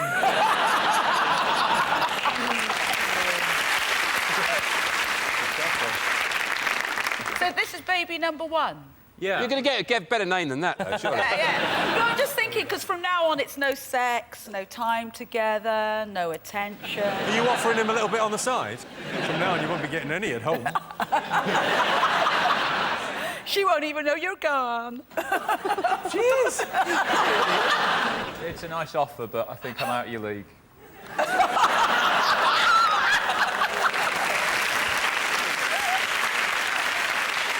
Top word of phrase associated with dads. Hard-working or...? Hard-working? You're having a laugh. Almost exactly. Lazy.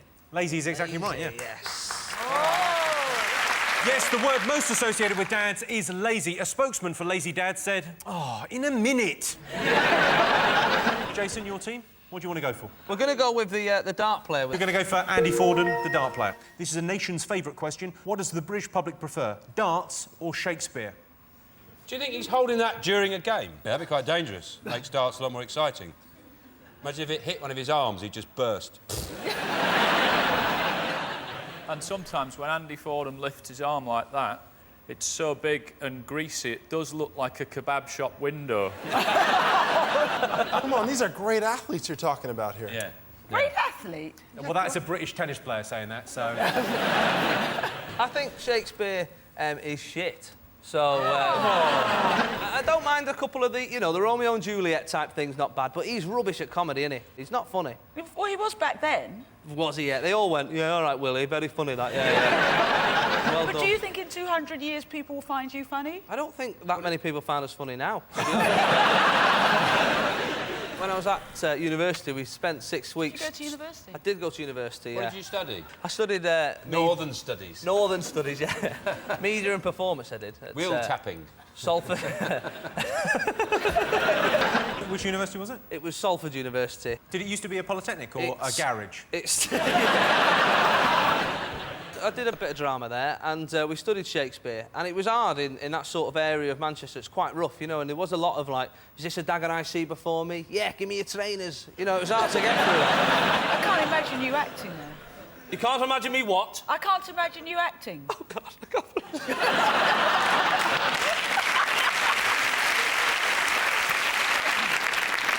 What do the nation prefer, Shakespeare or darts? I think people prefer Shakespeare. OK. I think darts. I can tell you darts won. 51% of the population prefers darts. Is that a dagger I see before me? No, it's a dart. So at the end of that round, it's 3 points for Sean, Alan and Greg, and 4 points for Jason, Trisha and Glenn. The next round is Believe It or Not. In this round, I give the panellists a simple statement. All they have to do is decide whether they think it's true or false. Let's have a look at a clip to illustrate your statistic. Because car boot sellers are deemed to be private individuals and not traders, there's no protection for the buyer. We secretly filmed our purchases at the next car boot. 15 quid.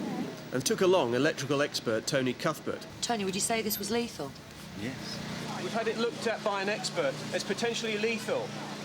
It's very badly worn. That's right. All right, that's potentially lethal. Turn that off because I'll smash it in bits. In Why would about you smash 5 it in seconds? This is lethal. This is lethal.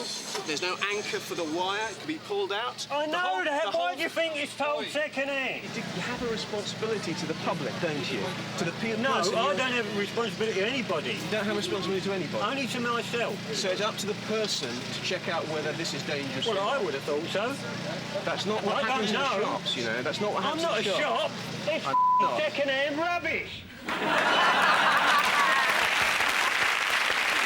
He's just selling stuff at a car boot sale. Leave him alone. Yeah, completely with him the whole way through it. Totally with him, yeah. The other thing is the bloke goes, it's potentially lethal, this drill.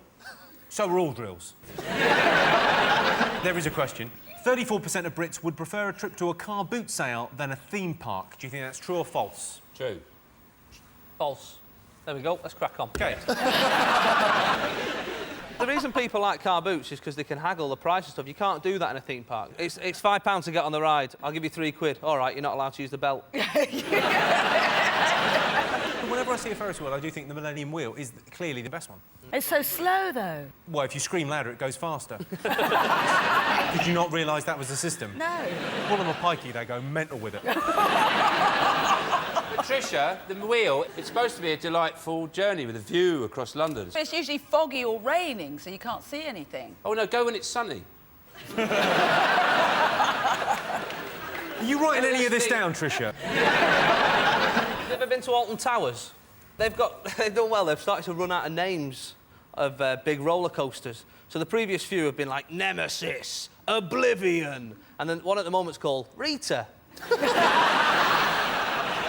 I don't like those teacups. I actually got beaten up in one once. So, you got beaten up in a teacup? Rides. Right. I was in this teacup rides, and someone punched me in the mouth. You suffered the gayest ever assault. Yeah. I was in the teacup, officer, and this brute hit me. I was just spinning gently. I was having a wonderful time. I got punched. It was mistaken identity. Why? They thought I was someone else.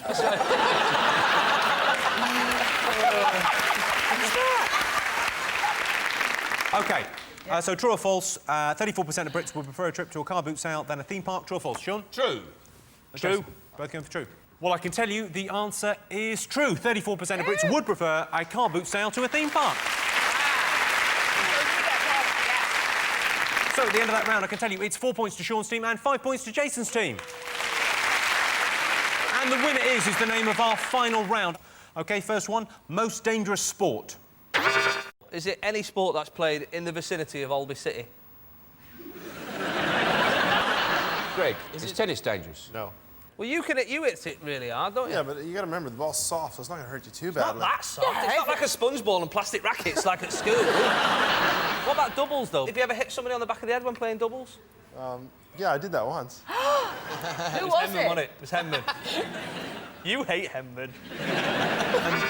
Go on. Is it five-a-side archery?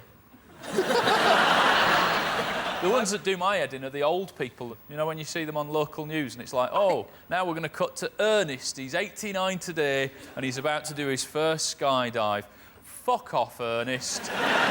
You're 89, sit in a chair and wait to die. That's what you're for. It's kind of a posh sport. Polo. Rugby? Rugby is exactly right. Rugby. Yes, I can tell you the most dangerous sport is rugby. Rugby was invented at public school when some boys were playing football and thought, this isn't gay enough. Brit's biggest regret. Shaving all her hair off.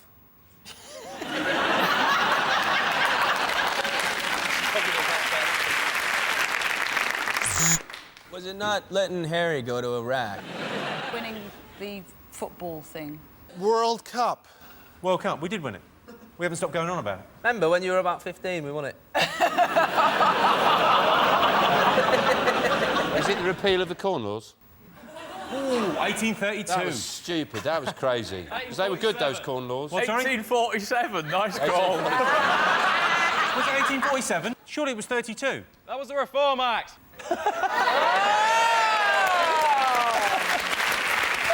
What do you think it's going to be like to sleep with a girl? Good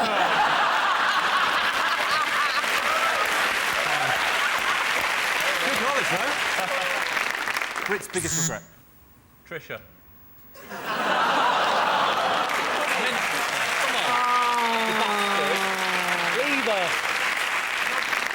I'll give you a clue. It involves your partner. When he murdered them and buried them.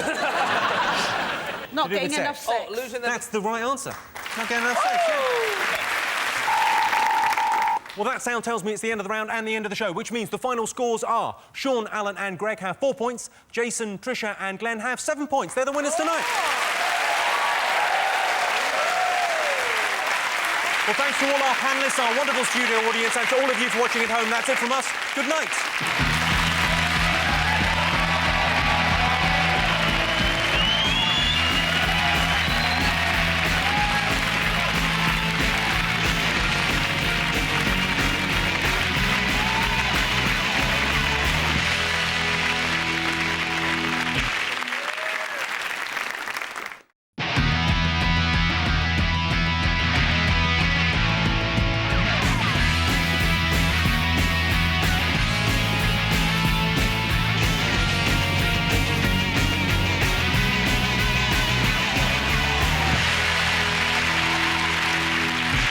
Tonight on 8 out of 10 Cats, blockbusting X-Men, Alan Cumming.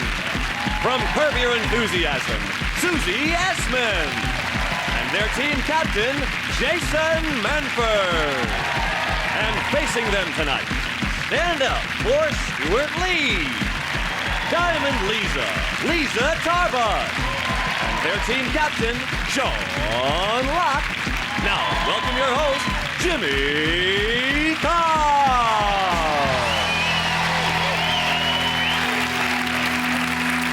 Hello and welcome to 8 out of 10 Cats, a show about opinion polls, surveys and statistics. Did you know, for example, it takes 6,000 gallons of paint, 60 people and 4 months to paint the Eiffel Tower? Why don't they just take a photo? 50% of people have had sex in a car. I had sex in a hybrid once. I didn't know she was a hybrid until we got back to the hotel. Of course, by then I'd paid. Scottish men are the biggest gamblers in the UK. Can my heart take another battered sausage? I'll chance it.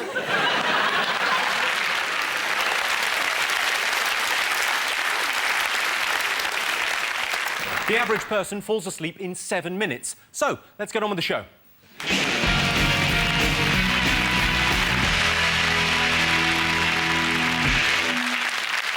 What are you talking about? That's the name of our first round. We've teamed up with a leading polling organisation and they've asked the British nation what stories they've been discussing this week. It's our panellists' job to guess the British public's top 5 most popular talking points. Sean's team, what do you think the nation have been discussing this week?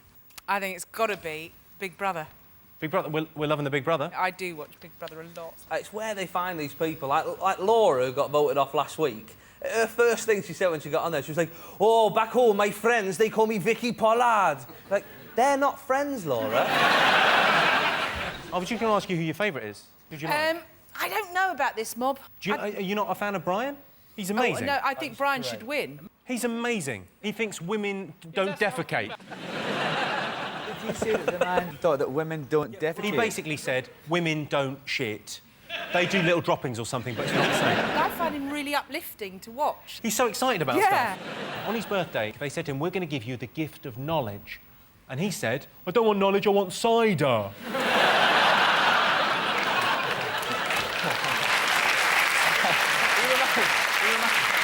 It's like reverse counselling. When I watch it with my girlfriend, like watching Chanel and Ziggy, the amount of times like she's out of order and a bit bitchy and a bit whiny, and I sort of look at my girlfriend and go, "That's you, that." Right? You know? And he's like the weirdest bloke, Ziggy. He's like a cross between Cliff Richard and Russell Crowe. He's got this weird thing in the diary room where he gets in and he sits like this. "Yeah, I mean, like, He, like, throws a little... And he changed his name from Zach to Ziggy. Who does that? If you've already got a stupid name, change it to Phil or Steve, not Ziggy. I love it. I think it's brilliant. I absolutely think it's the best thing I've ever watched. I absolutely think it's brilliant. I absolutely think it's the best television I've ever seen. And I particularly enjoyed Fake Week. Do you know what Fake Week is? Yeah, I've just been doing a bit.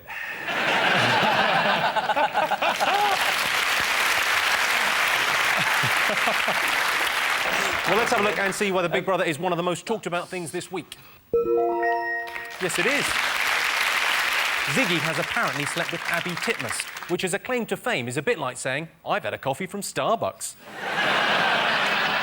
Jason's team, what have the nation been talking about this week? It's got to be Osama bin Laden's son marrying that woman from Cheshire. Basically, this woman, Jane something or other, she's 50-ish. And 51, that's right. She's married this fella who is that mentalist's lad. And they're going to move to Cheshire as well, which sounds brilliant, doesn't it? They're waiting for the visa so he can come from Saudi Arabia. I wonder if they're going to get the visa. I imagine the wait at the airport, even if they do get the visa, is going to be significant. Huge, yeah. If he comes over and lives in Cheshire, he'd be a nightmare neighbour, wouldn't he? If that ball comes over here, I'll put a plane through it. You know what I mean? It's just a really beautiful love story. I think we shouldn't mock it. Do you think they're going to remake Shirley Valentine? No, you know what I think? This is a TV movie waiting to happen. It's going to be Jane Seymour and Jessie Metcalfe playing those two. Mark my words. It's Jessie Metcalfe playing Osama bin Laden's son? Yes. He's very versatile. They've seen each other once in the past, like, 15 months or something. Yeah, but they spend like, loads of time on the phone planning the wedding. Exactly. There's a chance that it may soften bin Laden's feelings towards Western values and bring an end to this senseless conflict.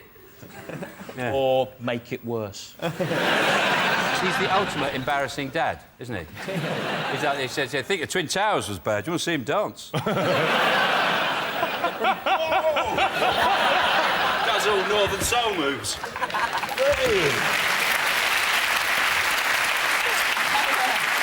Well, it's not one of the top 5 most talked about things this week. Yes, this is the story that a British woman has married the son of Osama bin Laden. Something old, something new, something borrowed, something blew up.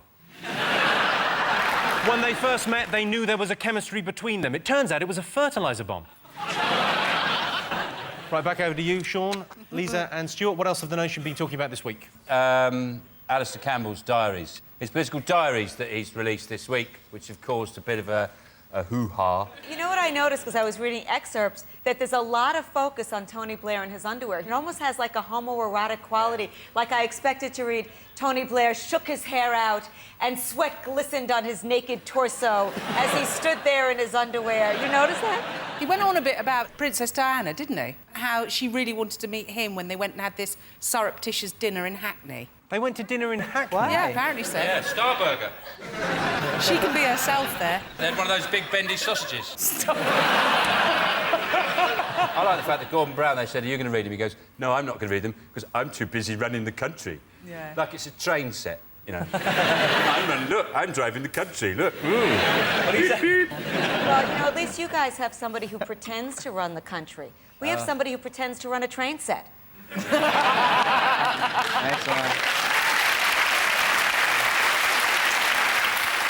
Well, let's have a look and see whether Alistair Campbell is one of the most talked about things this week. Yes, indeed it is. Yes, Alistair Campbell's diaries hit the shops this week. His book is said to be a bit like the Bridget Jones diary. Units of alcohol, 3. Lies told, 412. War started, 2. Alistair Campbell now devotes much of his time and energy to raising money for leukemia research. Still, on balance, total Jason, what else? Tour de France? What have they been saying?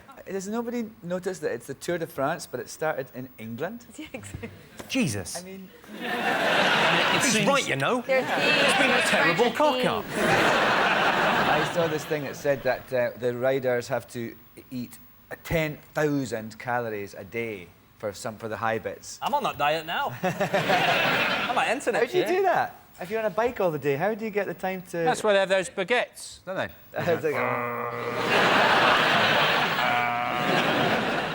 I was in southern France when the Tour de France was on once, and people turn out in all the villages and get really excited and wave and everything. And in London, the main thing seems to have been that it's disrupted Meals on Wheels. Yeah. Do you see on a Saturday, the race, it disrupts us with this, disrupts Meals on Wheels, thinking, they get fed on a Saturday as well? So we're feeding them Monday, Tuesday, Wednesday, Thursday, Friday. Saturday, fend for yourself. They just put some old, you know, when you feed them on a Friday, a couple of extra buns down the chute. Of course, you lost your job as a carer, didn't you? Let's have a look and see if the Tour de France is one of the most talked about things this week. Yes, indeed it is. Fingers on buzzers. What else have the nation been talking about this week? Queen. Moody Queen. Yeah, Moody Queen. allegedly. Yeah. She's having a photo taken. She stormed off and then... The BBC have actually now said she didn't storm out. I don't think she She did. swans off. The BBC have apologised, saying events were misrepresented. Well, she had a diamond and ermine crusted robe. And the woman said, can you take that off? I need something a bit less dressy. And the Queen went, less dressy? What do you think this is? Yeah. I don't think she rolled her head like that, like... The Queen's a lot like Charlie in Big Brother, isn't she? When you think about it. She's not exactly a great dresser, the Queen, to begin with, all right? Don't Excuse come me. Don't come. We don't get the whole royalty thing in the States. Oh, you I got don't what, know. Barbara we don't get Bush? it. I'm sorry. but she's not royalty. I don't have to walk my ass backwards to her. Well, I don't have to back into the Queen often. There was one time. I don't have to curtsy.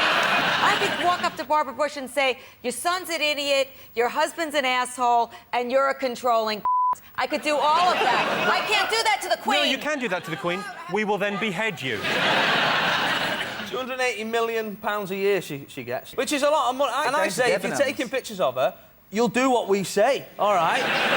You're getting 280 million quid. If I want you naked with the baby, like that, or scratching your arse in a tennis outfit, you'll do it, Elizabeth. Oh, wait a minute. When I've never seen her smile. It's all like, let's all jump on the American. That's because she's but my you queen, guys are all Susie. It's our time Quite now. right. It's like my brother's a bit of a knobhead, but if you said it, I'd be like, that's my brother you're talking about. That's the rules. Although Bush is a twat. We don't know what she was asked to do by Annie Leibovitz. He may have been saying stuff like, could you just slip your top off, love? Or something like that. Yeah. Well, you imagine she's trying to get the Queen to do that. or like a flake, like that. First class.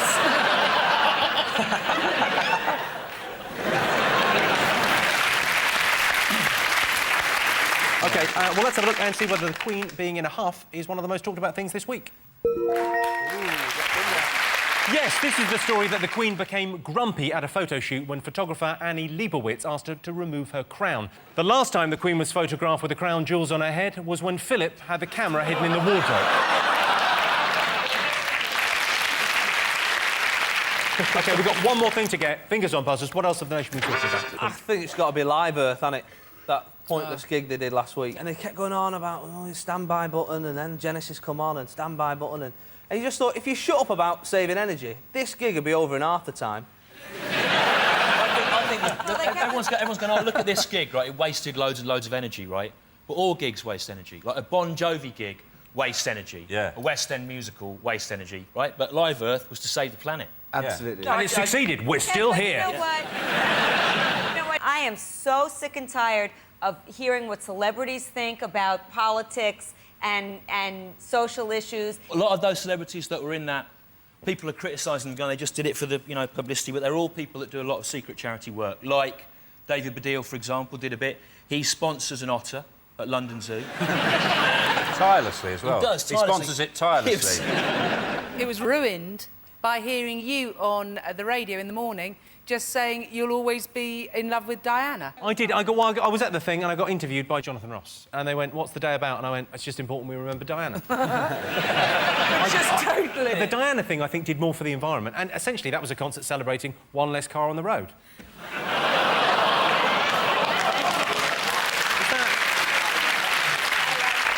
Who's out there for a bad environment? Who wants bad air? Bush is out there for a bad environment. Well, but he's States not is out out there there for saying, let's do a whole telethon for bad environment. You know what I mean? The only thing Crack open the back of your fridges. Let's fuck this place up. Let's have a look and see whether Live Earth is up there. Yes, it is the most discussed thing this week. The Live Earth concert was held at Wembley last week. Live Earth was a huge success. No one watched, so clearly the message of turning off your TV is getting through. Our next round is called Pick of the Polls. Our teams take it in turns to choose a picture and then have to answer a related statistical question. Sean, Lisa and Stuart, you're first. What do you want to go for? The Queen. OK, so you're going to go for the Queen there. That's Elizabeth I. This is a one-upmanship question. In a poll to find the historical figure Brits would most like to bring back to life, Elizabeth I came second. Who do you think came top? When you say bring back, do you mean like reanimate them from like they dig them up and then get loads of scientists to sort of make some kind of animatronic version of them? Yeah, no, this is a question about corpse robbing. Yes. That makes it a lot more interesting then. I think, no, it's bringing them back to life as they were in their prime, let's say. More interestingly, how? These Well, two I've got are it here. being When I reveal the swiped. answer, I will tell you how to bring back your dead relatives that you miss so terribly back to life. All right, so stay fucking tuned. Got the magic. Is the historical figure supposed to take back their old job, or are they given a kind of ceremonial role? That's too many questions. No, but you see what he means? Yes. He needs a reason for it, because if they said, no, well, for science, you might say Marie Curie. No, all right, it is purely for a laugh. For fun. Is it Tintin? He's a famous artist. Rolf Harris? Yes. He's not dead. He's not dead, but let's kill him and bring him back. Da Vinci. Da Vinci is it? Yes. Good work. Come on. Yes, the historical figure Brits would most like to bring back to life is Leonardo da Vinci. If I could bring anyone back from the dead, I'd bring back Harry Potter. Sorry, has that spoilt it? Jason, Susie and Alan, what do you want to go for? Bond. Let's go with Bond. All right, you've chosen Roger Moore. This is an audience poll question. It was announced this week that a new James Bond novel is to be published. We polled the studio audience and asked them, who would you call in an emergency, James Bond or Andy McNab, the famous SAS nutter? If you start ringing fictional characters when you're in the shit, you are even further in the shit. Oh, my God, it's all right. Harry Potter will come. It'll be fine. I say Bond any day. I mean, Bond, he's James Bond. Alan, you were in Goldeneye, weren't you? Yeah, I was in Goldeneye. I was in a James Bond film. So you could technically ring him. I have his number. Let's ring him now for a laugh. I'm in trouble. I've not got Andy McNab's number, so I had to ring you. Yeah. Also, the fact that there's been several Bonds means there's a chance of any one of them showing up. You don't want one of the old Roger, ones. It could be Sean, it could be... I'll help you. Fuck off, Lazenby. The last thing you need in an emergency is a bleeding actor. How dare you? Leave it, guys. Leave it. Does this come up and go, so what's the problem here? Well, that was sort of an impression of Roger Moore, who's not technically an actor. James Bond or Andy McNab, who would they call in an emergency? Bond. You think James Bond? Bond. Right, 68% of the audience would call James Bond in an emergency. Of course, James Bond has a pen that turns into a gun. Andy McNab has a pen that turns into a terrible book. So at the end of that round, Sean, Lisa and Stuart have 3 points. Jason, Susie and Alan have 4 points. Join me after the break when we'll be finding out the most romantic thing men do for their wives. Welcome back to 8 out of 10 Cats. The next round is Believe It or Not. In this round, I give the panellists a simple statement. All they have to do is decide whether they think it's true or false. Let's have a look first at a clip to illustrate the statistic. Dictating is central to Barbara Cartland's routine. As he came in, seeming to fill the whole place, because he was so handsome, so different to any other man, she knew from the vibrations that came from him towards her that this was something very, very different, so different that the night with the candlelight dinner and the food she'd chosen with so much care, something wonderful was going to happen. And she was quite certain he was going to say, which she'd longed for so long to hear, I love you. How many words? 7,200. Good. Come on, boys. Walkies. There's Barbara Cartland there, writing her novel, An Orifice and a Gentle Bum. I think it's Alistair Campbell in drag. Here is your related statistic. 43% of men cite making a cup of tea as the most romantic thing they do for their wives. True or false? I think it's true. You I think think so? men are simple and women are complex, and we love you guys, but we love you in a patronising way, like kind of how you love the village idiot, you know? Can I stop you? Yes. It's patronising.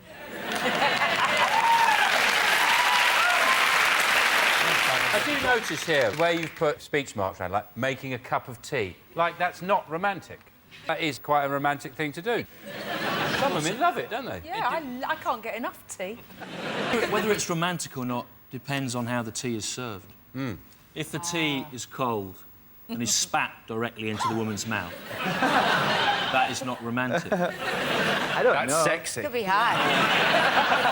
Well, you could give them a cup of tea and, like, put a ring in it, right? And then they drink it like that. They get to the end and go, oh, blah, blah, what's that? And then they start choking, and you give them the Heimlich manoeuvre, and the ring comes out.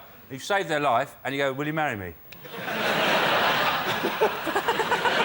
How romantic is that? You've saved their life, made them a cup of tea, and proposed to them, and probably broken a rib. I proposed to my girlfriend and did the whole thing, you know, on one knee and all that palaver. When I rang me mum, the first thing she said was, is she pregnant? Is she pregnant?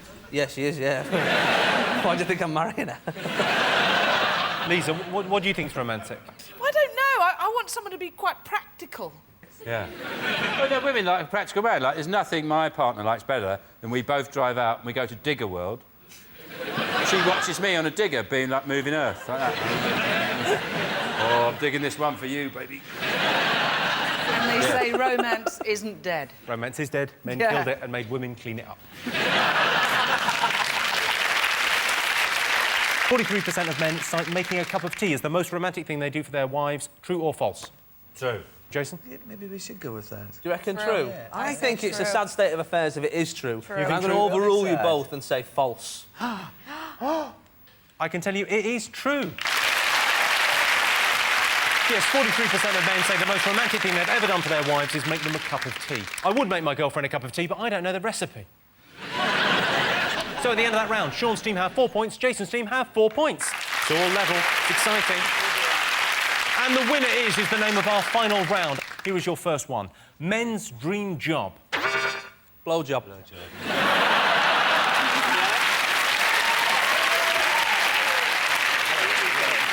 It's not what I've got on the card. I mean, obviously, it's right. I think it's superhero, and I think it's the stupidest thing in the world to want, because it ain't never gonna happen. You say that. X-Men 2. Amen. We've got an X-Men on our team. What were your special powers again? I teleport. You teleport? Yeah. Brilliant. You tried to kill the president, have you not? I did. I tried to kill the president. You should have done that in real life. I fucking should have. Oh, I better not do that, because the FBI will be after me now. If you say I want to kill the president, the FBI automatically have to come and get you. Oh, well, hang on. Now, that sounds like the best security for my house you can buy. I want to kill the president. That'll stop kids breaking in, an FBI car outside. They don't come and stay. They take you away. Oh, it's rubbish. I reckon I've got the perfect men's job. I'm a lap dance critic for the Times. Yeah. I've read those pieces. They're very good. They're informative. Yeah. So I was at Cheeky's in Brighton, and I was very impressed with Candy. It really does. For an excellent show. It's Cowboy Builder, because it's like 2 wicked jobs in one, isn't it? Yeehaw! I'll have 6 sugars. That'd be brilliant. Racing driver. Exactly the right answer. Oh, wow. Yeah. Never would have thought. Most desirable location for a holiday home. Well, I know Alistair Campbell's using his diary money to build a villa up his own arse. I know this. Germany. What? Germany. Everyone wants to live in Germany. It's beautiful. It's got the beaches, it's got the weather. The beaches, the weather. Yeah, it's got one beach, just outside Hamburg. It's not really a beach, it's more of a sort of port. Sort of. If you get down off one of the dock things, there's a bit of shingle. You can Okay. You should be a travel agent. Is it Disneyland? Because, like, you can live with all the characters and stuff, like, next door be... Kind of a holiday. Morning, Mickey! Morning! I'd just be great. Where would you like to? Any place where my mother wouldn't visit. So here. Will she not visit here? She doesn't travel. You should. Well, you can go anywhere then, can't you? I think New Zealand. New Zealand, you're very close. New Zealand was second. Australia. Australia is it, yeah. Yes, Australia is a great place to buy a holiday home. You can go there for the weekend, spend 6 minutes in the airport cafe, then fly back refreshed and ready for Wednesday. Well, that sound tells me it's the end of the round and the end of the show, which means the final scores are Sean, Lisa and Stuart have 5 points, Jason, Susie and Alan have 5 points. It's a dead heat. Thanks to all our panellists, our wonderful studio audience, and for all of you for watching at home, that's it from us. Good night.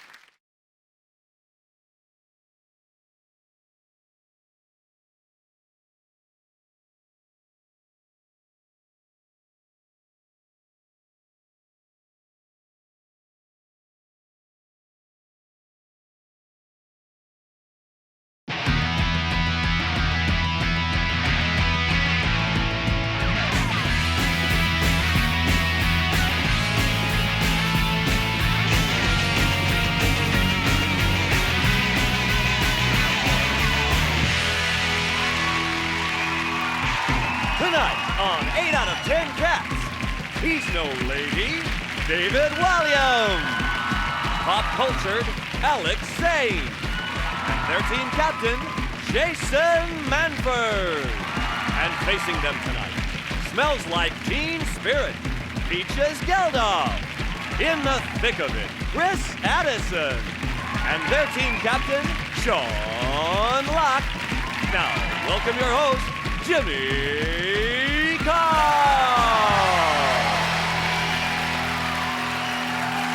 Hello and welcome to 8 out of 10 Cats, a show about opinion polls, surveys and statistics. Did you know, for example, if you counted aloud for 24 hours a day, it would take you 31,688 years to reach a trillion? I'd say, leave it. 63% of women buy clothes but never wear them. I'd like to meet those women. And 98% of obese people think society discriminates against them, but they're too fat and lazy to get up and do anything about it. Right, let's get started.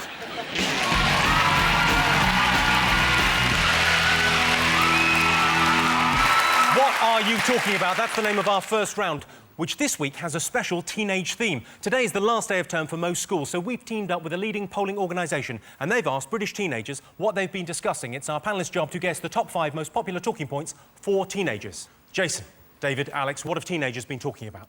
I imagine... exam results. Exam results. Are exams getting easier for these young people? This is an issue. In geography tests now, you're allowed to take in a sat-nav. They need to modernise stuff, that's the problem. Like, look at maths. I do maths, it's always like, Sally's got 3 apples in a basket and all that. You know, they need to make it so it speaks to kids, you know what I mean? So it's like, Jono's got £10 worth of credit left. He needs to download 15 ringtones at 80p each, but he needs to save 40p to One Belly's bitch. You know what I mean? Our maths book at school was Scottish maths and practice. They never seemed very Scottish. There was no, if I stab 2 gadgets, I say, how long will it take the fucker to bleed to death? Jimmy, can I say we've got a teenager with us tonight? Well, I'm moisturising. No. Oh. Have you just done your exams? I did, and I failed tragically, I think. So have you just done them and now you're waiting for the results? Yeah, I am. It's sort of like being in sort of a horrible purgatorial state. It's like Guantanamo Bay, I imagine. It really is. Do you think if you fail, you'll be like working in Asda? Just something like that? I think I would be in Summerfield, Really? which is my favourite of the chains, actually. Well, have you been to Lidl? Lidl is a bargain. Never been to Lidl. Never actually even heard of Lidl. It's Eastern European. Is it? Yeah. Oh. Nobody knows quite who runs it or where they get the stuff from. But it's cheap.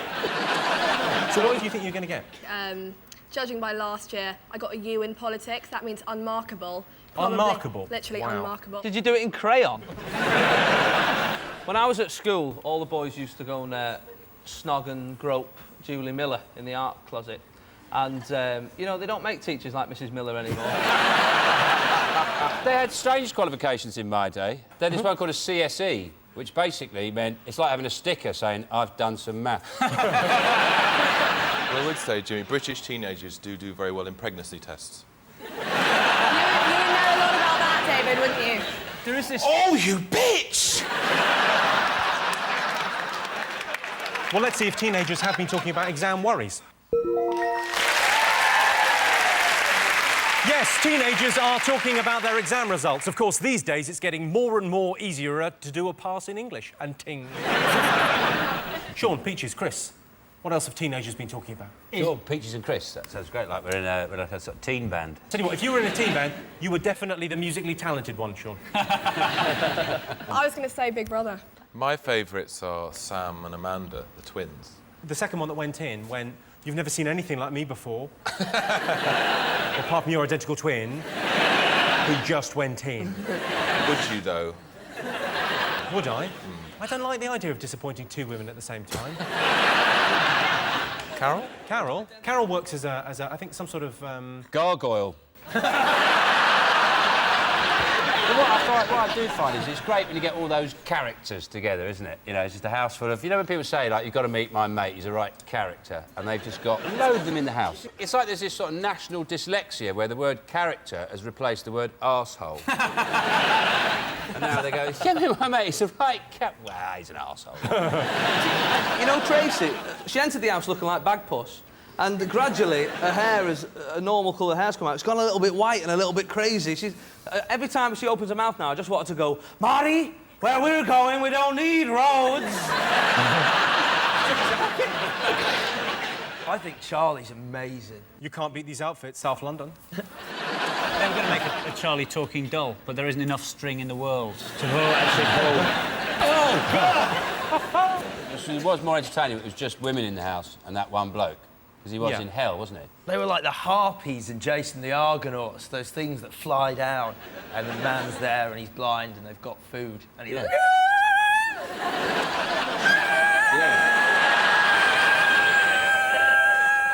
Jason, I think Alex has got a puncture. Right.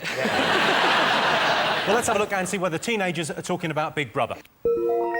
Yes, they are. Yes, it would appear teenagers are loving the Big Brother. You know when they swear on Big Brother in the house and they play the Sound of Birdsong? I've got so used to that when Springwatch is on, I think the Badgers are calling Bill Oddie a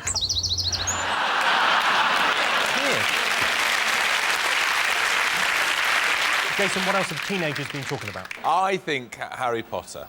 Yeah. Because there's a new film out and there's a book coming out as well. Of course, the Harry Potter book comes out tonight at midnight. I was doing a gig up in Edinburgh last year and there was a kid on the front row about 8 and so I sort of made sure I wasn't swearing and doing anything particularly rude. And I looked, about 25 minutes in, I noticed he had something under his chair and he sat on the front row. I said, "What's that under your chair, mate?"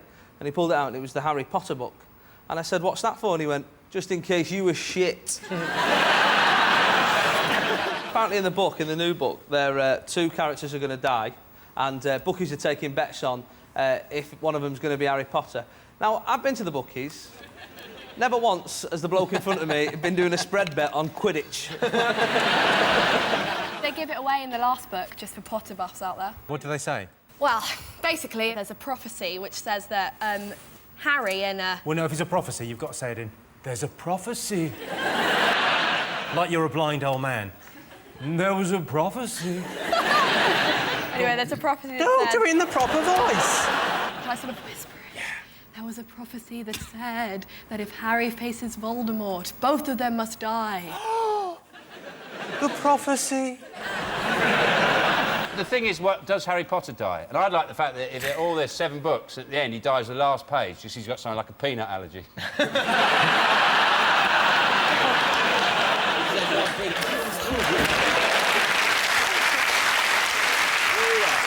Let's have a look and see whether Harry Potter is one of the most talked about things for teenagers. Yes, of course it is.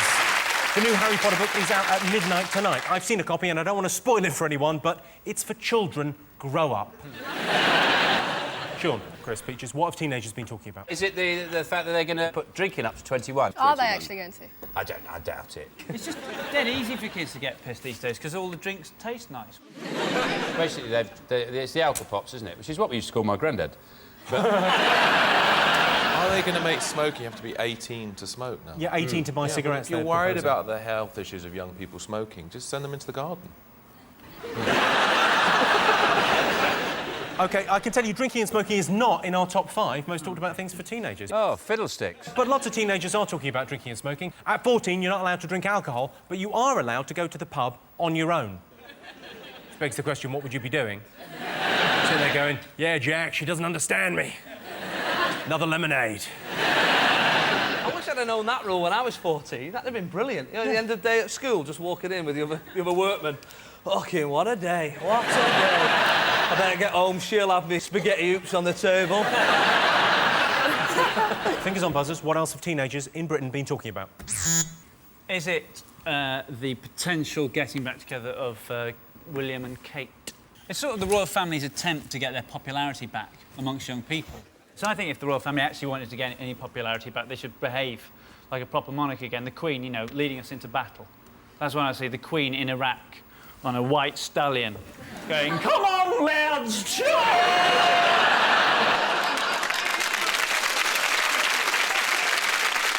Wasn't there something about Kate's mother using the word... She was running Buckingham Palace and she used the word toilet instead of lavatory when she said she was going for a dump. And they kind of thought, "You're not posh enough." And she said to the Queen, "Don't go in there for a bit." Apparently Woolworths are designing a Will and Kate pick and mix set. I thought that pick and mix reminds me of the royal family in that you never realise how expensive it is until you see it and you go, "Fucking hell! I'm putting Prince Philip back, you can fuck off." This is the mug that the Woolies have designed. They've got all the stuff ready in case they get engaged. He looks like he's wearing lipstick. You're wearing eyeliner, you big puff. It's not eyeliner, it's guy-liner. I'm hardly wearing any makeup. You're wearing quite a lot. You've got quite a lot of eyeliner on as well. Fuck you.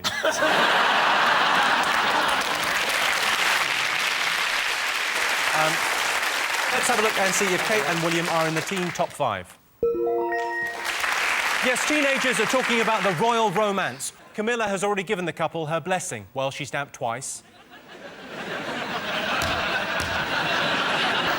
Right, one more thing to get. Fingers on buzzers. What else have teenagers been talking about?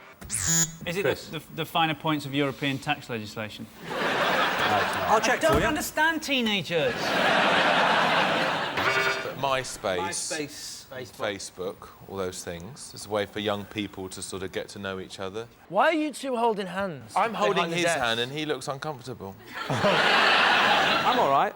It's just friendly. It's just friendly. We're just friends. That hand has touched Abby Titmus.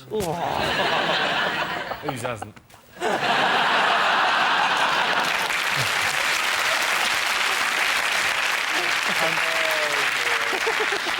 But that's the nice thing about MySpace, is that people are asked to be your friends and then you can either accept or deny them. It's that brutal. You just deny them. It'd be fantastic if you could do that in real life. If people just came up to you at a party, having quite a nice conversation with somebody else, just tried to strike up a conversation with you, deny! Deny! That's what you're saying about the Queen. That is just be fantastic. There's a new one called Second Life. I did a gig on Second Life, a virtual gig on Second Life, yeah. You did a gig in another bit of the world? What's going on? All right, Grandad, don't cry. Why did you do that? You're not funny in real life, a computer. I thought it might help. Computer Jimmy Carr? Even shitter than the real thing. Because at least people laugh at your ugly face. You take that away. Don't go, you hate him.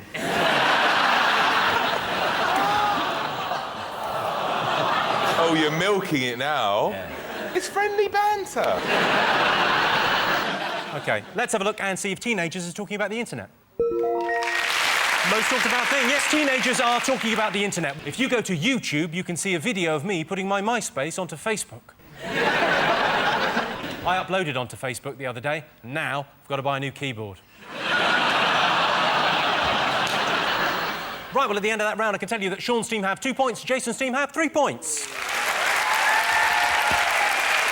Our next round is called Pick of the Polls. Our teams choose a picture and then have to answer a question based on a related survey or statistic. Sean? The dinner lady. You've chosen the dinner lady. It's a poll with a whole question. 42% of children think dinner ladies what? Piss in the dinner. Piss in the dinner? We had dinner men, I always thought they wanked in it. Oh, hey, pissing I really did. I really did. I watched a programme about like Indian restaurants. They all wank into it if they don't like you. What documentary where they showed Indian men wanking into curries? They did it. Here they are, wanking into the chicken korma. Quite salty, yes. 42% of children think dinner ladies what? They think they've got some kind of special powers. You're on the right lines. They think it's sort of to do with technology. They think they're robots. That's the right answer. Yes, 42% of children think that dinner ladies will be replaced by robots by the year 2020. The dinner ladies at my school were actually very nice, but there was one wine waiter who was a bloody idiot. Jason, Alex, David, what do you want to go for? I'm very drawn to this old lady. OK, this picture represents grandmothers, and it's a poll with a whole question. 7% of grandmothers have recently what? Gotten up early and then fallen asleep on the couch like they do every fucking day. Sellotaped a pound coin to a birthday card. And then inside written, there you are, buy yourself a CD. I've recently knocked someone over on one of those motorised carts. There's a whole pimp my thing culture going on with grannies now. Like, they're all paid, they're getting go faster stripes on them. Those aren't go faster stripes, they're varicose veins. It involves water. Water skied. Swum. Swum, you're devilishly close. It's a special type of swimming. Drown! 7% of drown! That's a special type of swimming. A type of swimming. A type of swimming. But what a swimming move. Do you mean a stroke? Had a float. Had a float. Can you please stop getting... You're getting so annoyed. What is it? What is it? What is the answer? What is it? Tell us, tell us, tell us, tell us, tell us, tell us, tell us, tell us the answer! What is it? I've gone skinny dipping, yes. Yes, that's the answer. Yes, 7% of grandmothers have recently been skinny dipping. No one gets a point. I still want the point. I don't know if you noticed, but David Williams just cheated. So at the end of that round, Sean, Peaches and Chris have 3 points. Jason, David and Alex have 3 points. Neck and neck. Join me after the break when we'll be finding out what makes women cry.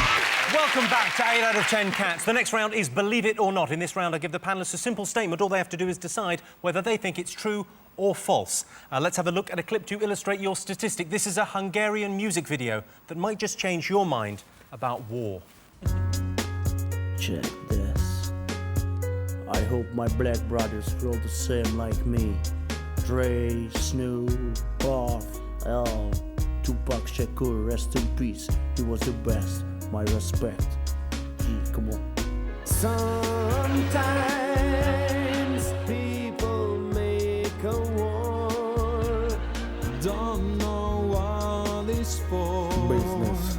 Sing it, start the war. G, come on, once again. I hate terrorists, and I understand you. September 11, I never forget you. Rest in peace. Catch the bad man, stop your plan, be led and temper. Come on, stop the war, that's right. Sometimes the people fight the war, don't know what it's for. Sing it, stop the war. That's right. Come on.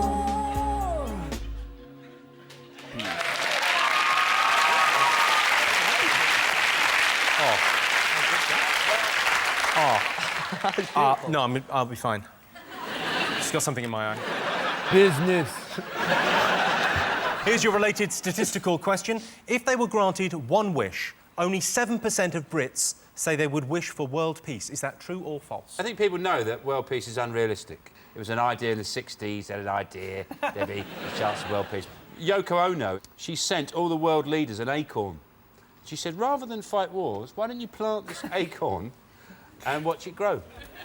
And I just think it's a shame. Just before she licked the envelope, she didn't ask anyone whether it's a good idea. The biggest waste of stamps and acorns in history. Not that there's any other competitor in that. Whenever someone goes, do you want one wish? You go, yeah, 3 more wishes. It's the classic thing, that's how you outwit the genie. There is a rule where you go, you can't wish for any more wishes. It's like an ombudsman of genies. And you go, you can't do that, you can't do that. And like, for example, who do you complain to when you say, oh, I wish for a knob that can touch the floor and he takes your legs away. You know what I mean? The genie ombudsman, that's where you go. Peaches, what would you wish for?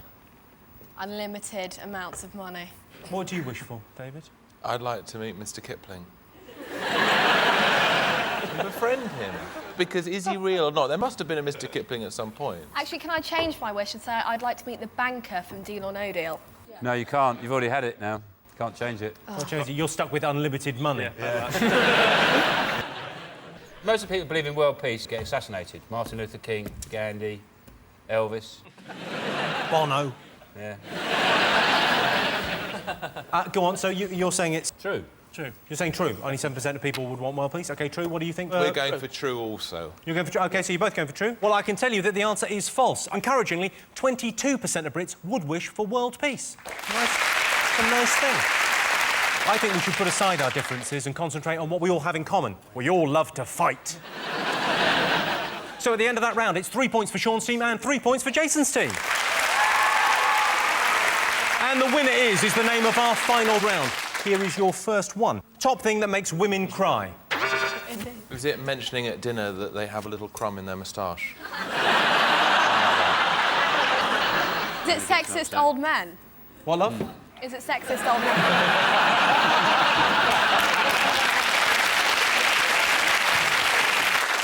Is it coming home to find you dressed in their wedding dress with makeup on?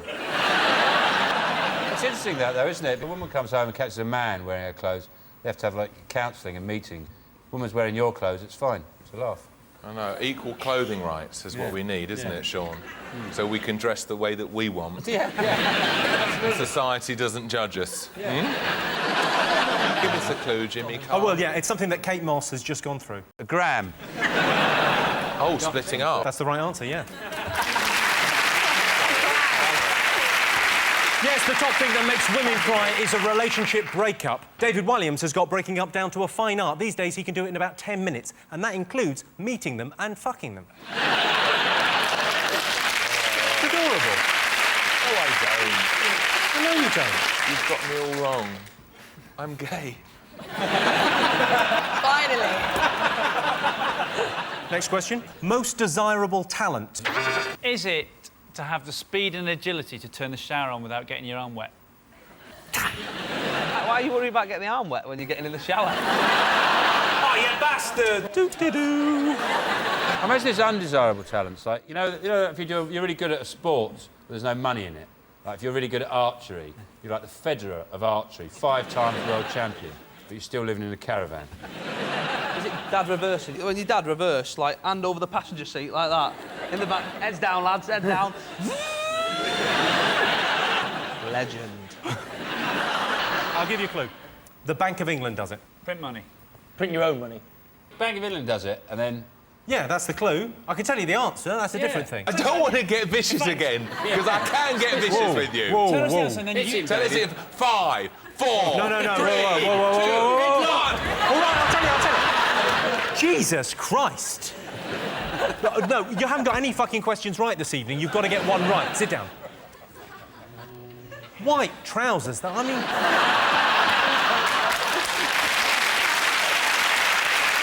OK, so it's something that the Bank of England does. What does the Bank of England do? Prints money. It doesn't just print it. Another way of saying that. The ability to... Is it make money? Yes, it is, Chris.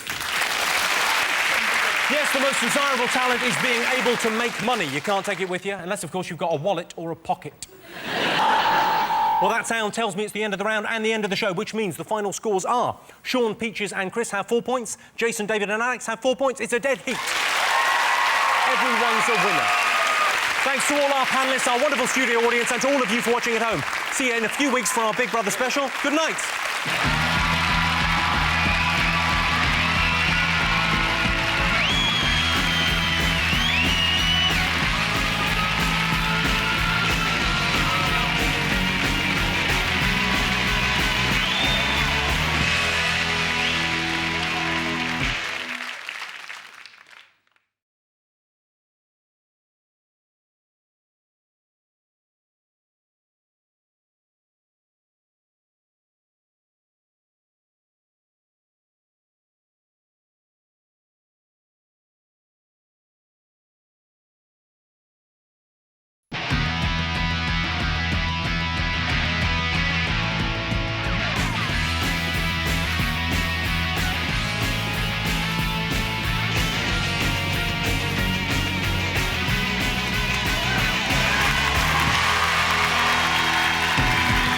It's 10 o'clock on the 8 out of 10 Cats Big Brother special.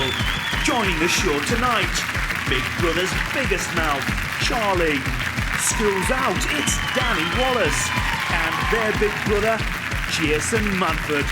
And facing them tonight, Greek god Jerry. It's not Gavin, it's not Stacey, it's James Corden. And their big brother, Sean Locke. The extra special guests, Tracy, Shabnam, Billy, Eugene, Leah and Nikki. And here's your host, Jimmy Carr.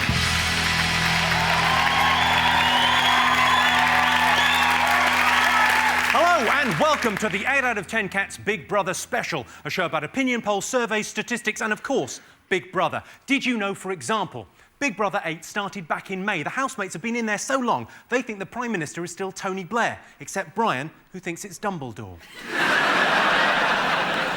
There have been 24 housemates this year. If you can name them all, congratulations, you're the editor of Heat magazine.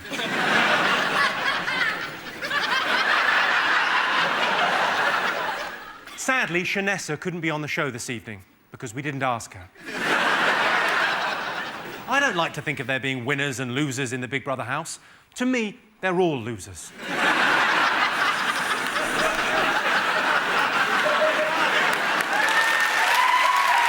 Let's get started.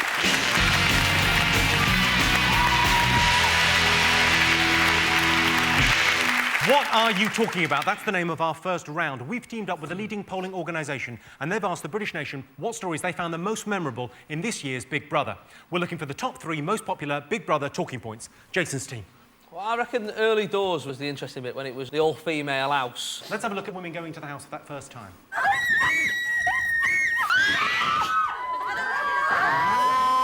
What is going on here? Is no one noticing something? There's no guys coming. Yeah, we'll just become lesbians and have a good time and all the guys will be after us after. Yeah, I'm glad you're up for it here. I like Laura there, Laura in the house there. Everyone described her as bubbly. That's just because she eats too many arrows. It was actually the Charlie show, and we all know it. I mean, I'm not being funny. Friday, I'm going to go there. Funny? Yeah, you're right. Yeah, well, okay.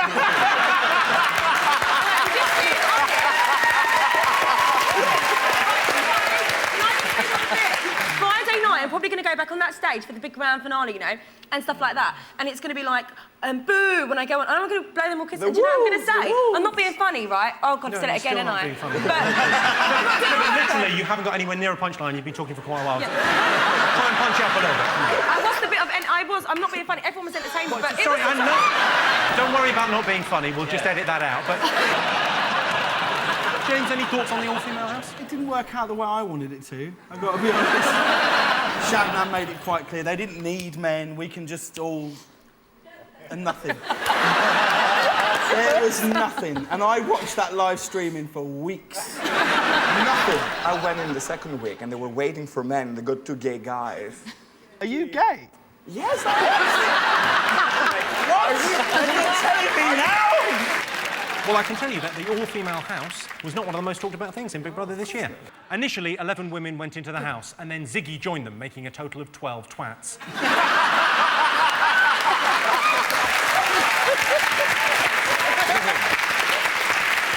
OK, Sean, most talked about thing in Big Brother this year. What do you think? Oh, where do I start? So many great moments.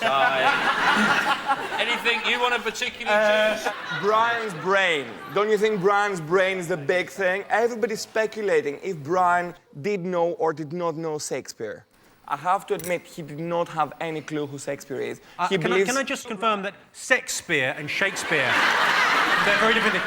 Shakespeare is what I have in my pants. Yeah. Shakespeare's a writer. It's a different thing. I've got a clip that will demonstrate this. Which one of the following is not a play by William Shakespeare? What? Romeo and Juliet, or Babe, it's a movie. Pig in the City? I love Babe, Pig in the City. Well, I don't even know this geezer is he's supposed to have directed and written all these things. And if he wrote Romeo and Juliet, that's supposed to be like a proper, like, arty-farty film with, like, Leonardo DiCaprio in, and they all speak like they're pissed and stuff. Brian, can you confirm your final answer? Yeah, Babe, Pig in the City, you want to vote that, Isn't the thing about these people being stupid, it's like a competition every year, somebody get thicker and thicker. I mean, next year there will literally be someone going, oh! They give them an ice cream, they go, oh! No, that's this year. That is Brian. Let's have a look and see if Brian is up there. Yes, this year, little did Brian know. That's it. He knew very little. He's not the sharpest tool in the box. In fact, he's not even as sharp as the box. Brian is a data entry clerk from Basildon, so if you live in Basildon and you've been getting someone else's post, you now know why. OK, fingers on buzzers. What else were people talking about? Oh, is this when I say who we think we're next talking about? Yeah. Yes. So what do you think people have been talking about in the Big Brother house this year? Oh, I like to say me, probably, but I'm not going to say me. No, I better not, because I don't want to be... Well, I probably will be. You don't want to be egotistic. You don't want to big up yourself. No, Charlie, say you. If you think it's all about you, say, girl. I'm not being funny, Charlie, but you are South London it girl. No one can even touch you. Look at your outfit. I can't even compete. What have I got on? Oh, my God. Nothing. It's just like a suit. I can't even compete with that. Babe, I love that suit. Anyway, guys, back to me, right? What would they be saying about you, though? What do you think people were saying about Bring you? her back in, the most argumentative, most talented, and most... What the hell? Everything. Should we have a look at Charlie in action? Yeah. Yes. I said anyone who says I don't wash up is an arsehole. What part of that didn't you hear? Psycho. Pain a fucking Jay. Look over little... Oh, no, let me out. Posh wife And she said she's a compliment. She must think the fucking ugly little Don't fraggle. be jealous, Charlie. It's not a nice song. Oh, never. Fucking posh boy. She fucking weird. Fucking ugly bitch. There is a family who'll sit down at Christmas and go, let's watch some videos of our holiday. Let's put that on, that'll be nice. Do you remember when she was going, you're like a cross between a wasp and a pit bull. I read that you were an IT girl, and how'd you get a DOS prompt on Windows 98? I don't know how to do it. Do you mean computers? Yeah, on the computer. I don't know about that. All I know about is MySpace. I think the IT it girl joke has been lost. Oh my God, IT! Oh, you're taking the piss, right? Yeah. No, Charlie. You will need to know that for your interview next week at PC World.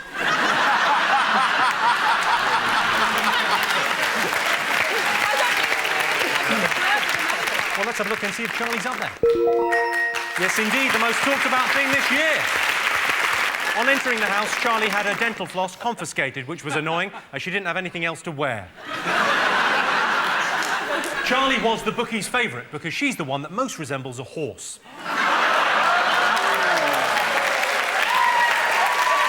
A beautiful horse. Yeah, Black Widow or something like that. Black Beauty, I think, would be the one you'd go for. OK, what else have people been talking about in Big Brother this year? Ziggy and Chanel. I imagine that was quite a big talking point. Chanel and Ziggy. Shanarsole is the term. Should we have a look at some of the best bits of Chanel and Ziggy? Let's have a look. The reason why I want to fucking leave is because of you, you fucking wanker. So that's my treat me problem. like fucking bollocks. How have I treated you treat me like like shit? you fucking stood How have me. I treated you like treat you- me like fucking shit. I haven't. I haven't. I need to go. I asked yesterday. I fucking did before. I think I've made quite a few mistakes on here. I think I made a lot of mistakes. Yeah, and one of my biggest ones was fucking you. That was the case for domestic abuse. Are you still planning on stealing Ziggy? That's what I heard. I don't think so. Ziggy has lovely highlights, and to defend him, because on every newspaper they talk about his size, he's actually quite a good average size. When you say all the newspapers have been talking about his size, the FT barely mentioned it. Really? He's got a face like he's had a look inside a Hoover, and it's come on, like at the wrong point. That's what he looks like. Tracy, you didn't think the relationship was for real, did you? Do you think it is now? No, it's proper wrong. It's proper wrong. Done her head in. She's 19. Done her head in. Did you see her go back into the house? Was she delivering pizzas already? She's not thick, you know. You've got them girls that are dead innocent and they don't know much about boys and stuff. She's had plenty of relationships. She knows what she's doing. Can I just clarify? Are you being funny there?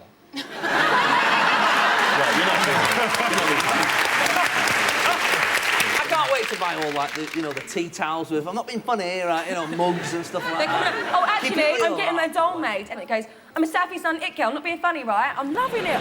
They're doing a doll of you. Yeah. Just one. No, there's And then they're going to burn it. Is it more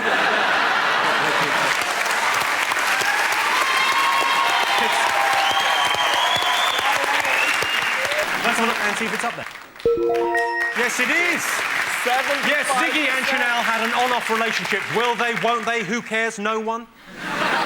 Chanel couldn't be here tonight because she wouldn't be in the same room as Charlie, unlike most celebrities who love Charlie. Excuse me, I'm not being funny, but since I've been out... You're not being funny. Oh, sorry. Can I just... Let's just get some clarification. Are you being funny or not in this bit? Can I say something? Since I've been out, I've been meeting loads of celebrities, and do you know what? Oh my God, my phone's full with, like, R. Kelly, all of their names in my phone book. R. Kelly. Yeah. Isn't R. Kelly on charges this week for pissing on a 14-year-old girl? Yeah.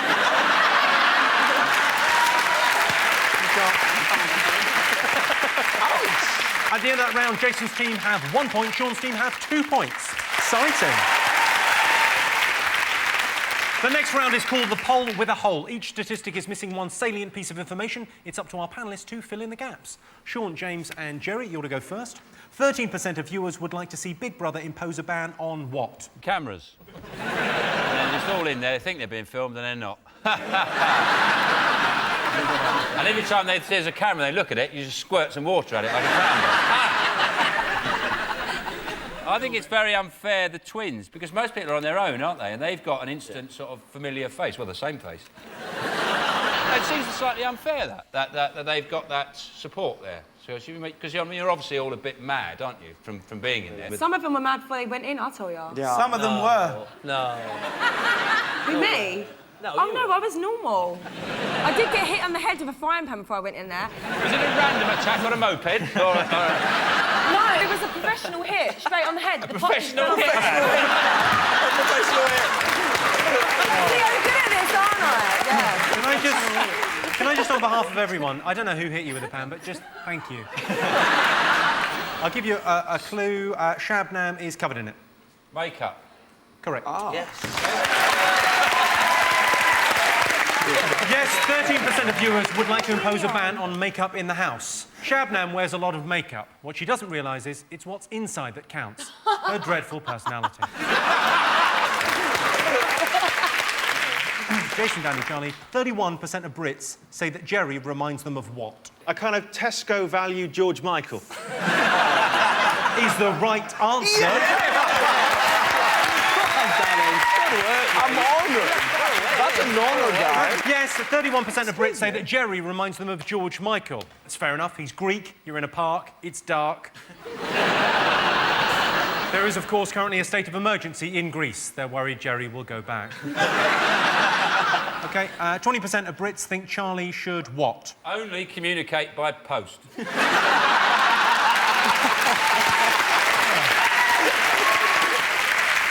Tell more Kieran Richardson stories. There's not enough of them. Yeah, I agree, baby. I want to know more about the Manchester United number 33. That's what I want to know about. Is he single? Me. Oh, actually, I'm going on a date. Sorry, I forgot. Oh, right, damn. Shit. Who are you going on a date with?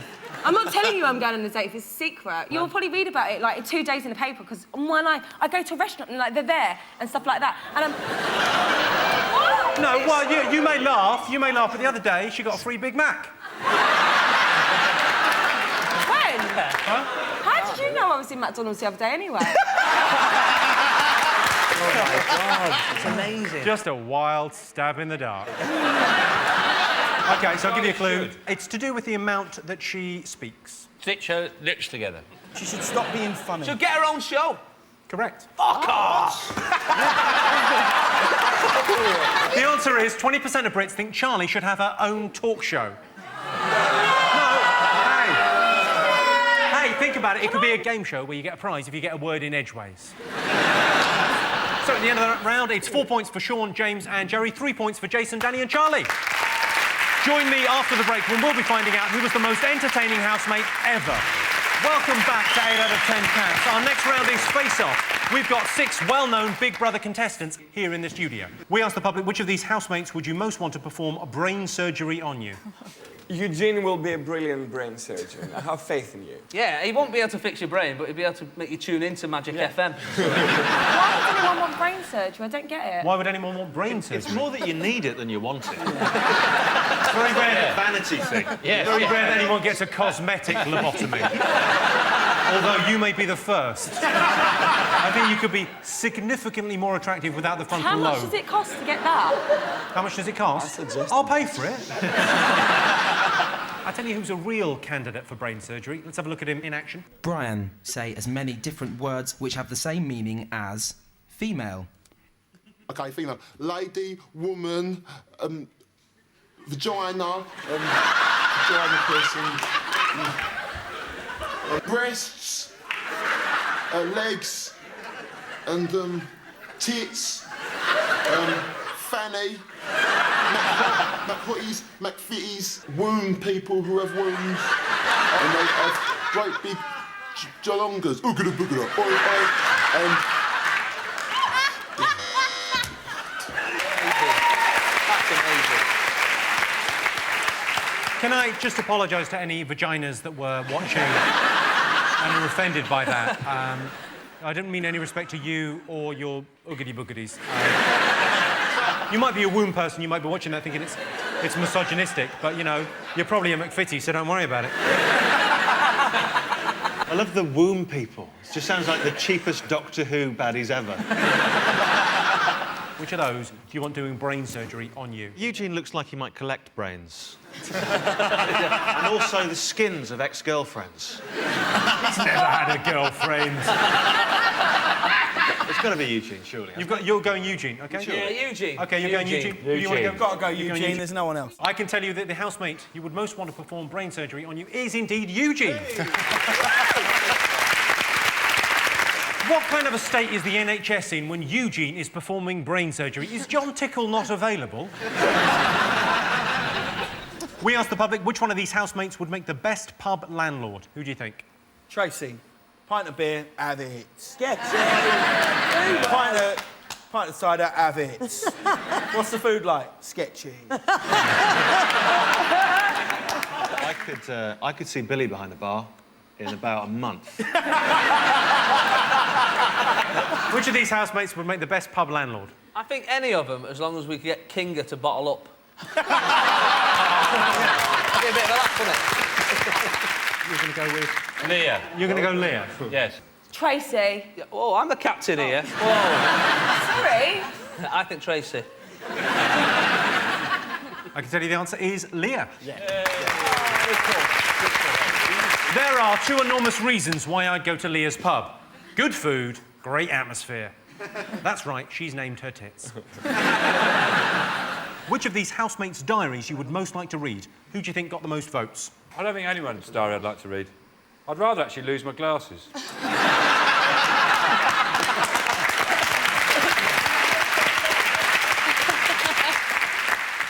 Whose diary would you like to I read? think Leah's. Because I'm like, interested in like the Second World War and stuff. So I think it'd be nice to get like a First World War. First. Leah's would be good, though, because it'd be kind of like sink was blocked, plumber came round, negligee fell open, with some soft guitar music. I fainted. 2 ambulance men came round. Jason, what do you think? What are you going to go for? Which housemate's diary would you most like to read? You know, a good autobiography when it's got a good title like Columbo, Peter Fawkes, is called Just One More Thing, which is genius, right? Yeah. So Nikki should just be called Who Is She?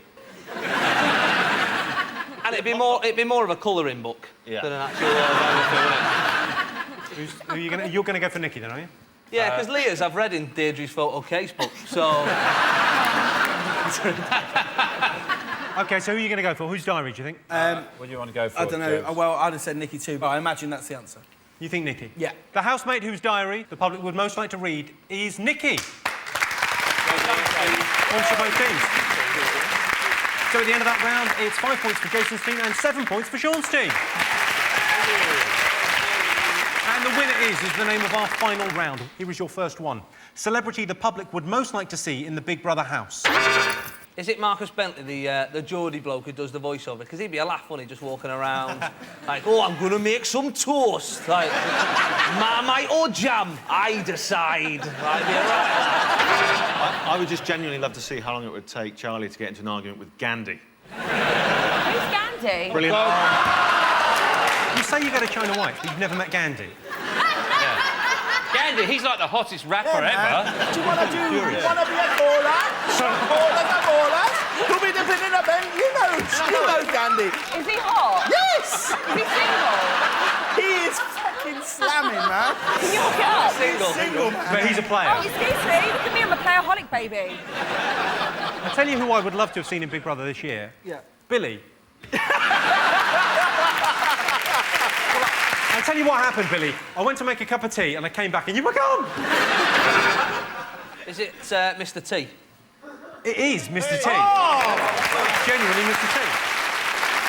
He's everybody's favourite, isn't he, Mr. T? I've got him doing the voice on my sat-nav, which I've had for 6 months and it never gets boring. Turn left, sucker! Just all the time. He's brilliant. He won't go to the airport. I think there's a little bug in it or something. Most entertaining housemate ever. Is Nikki. It has to be you, Nikki, because you were crying so much for a long time and you were screaming. It's so sweet. She didn't cry That is the all the correct time. answer. Wow! Yes, the most entertaining housemate ever on Big Brother is Nikki. Let's have a look at her in action. I'm not fucking dubbing that! I can't get my MP3 player to work!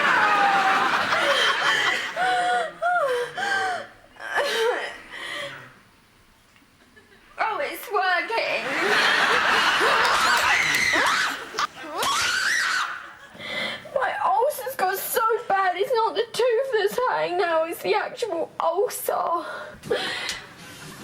is there where my tooth is going down and made a hole in my cheek. Who is she? Who is she? Who is she? That's you.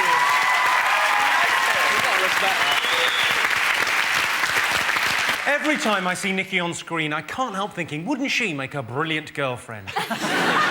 Nikki, no offence, but you make the Forth Bridge look low maintenance. A lot of people blame Nikki's upbringing, but she was raised by Satan, and he did the best he could. Nikki, you're a drama queen. Yeah, but I wasn't raised by Satan. Well, how do you explain it then? Well, I'm just a little bit eccentric. Sorry, Sean, is there a problem? No problem at all. I just imagining some little crosshairs on there. It's like one of those jobs a sniper says, "You put your money away." This one's on the house, mate. Well, that sound tells me that it's the end of the round and the end of the show, which means the final scores are Jason's team have 6 points, Sean's team are the winners with 8 points. Well done.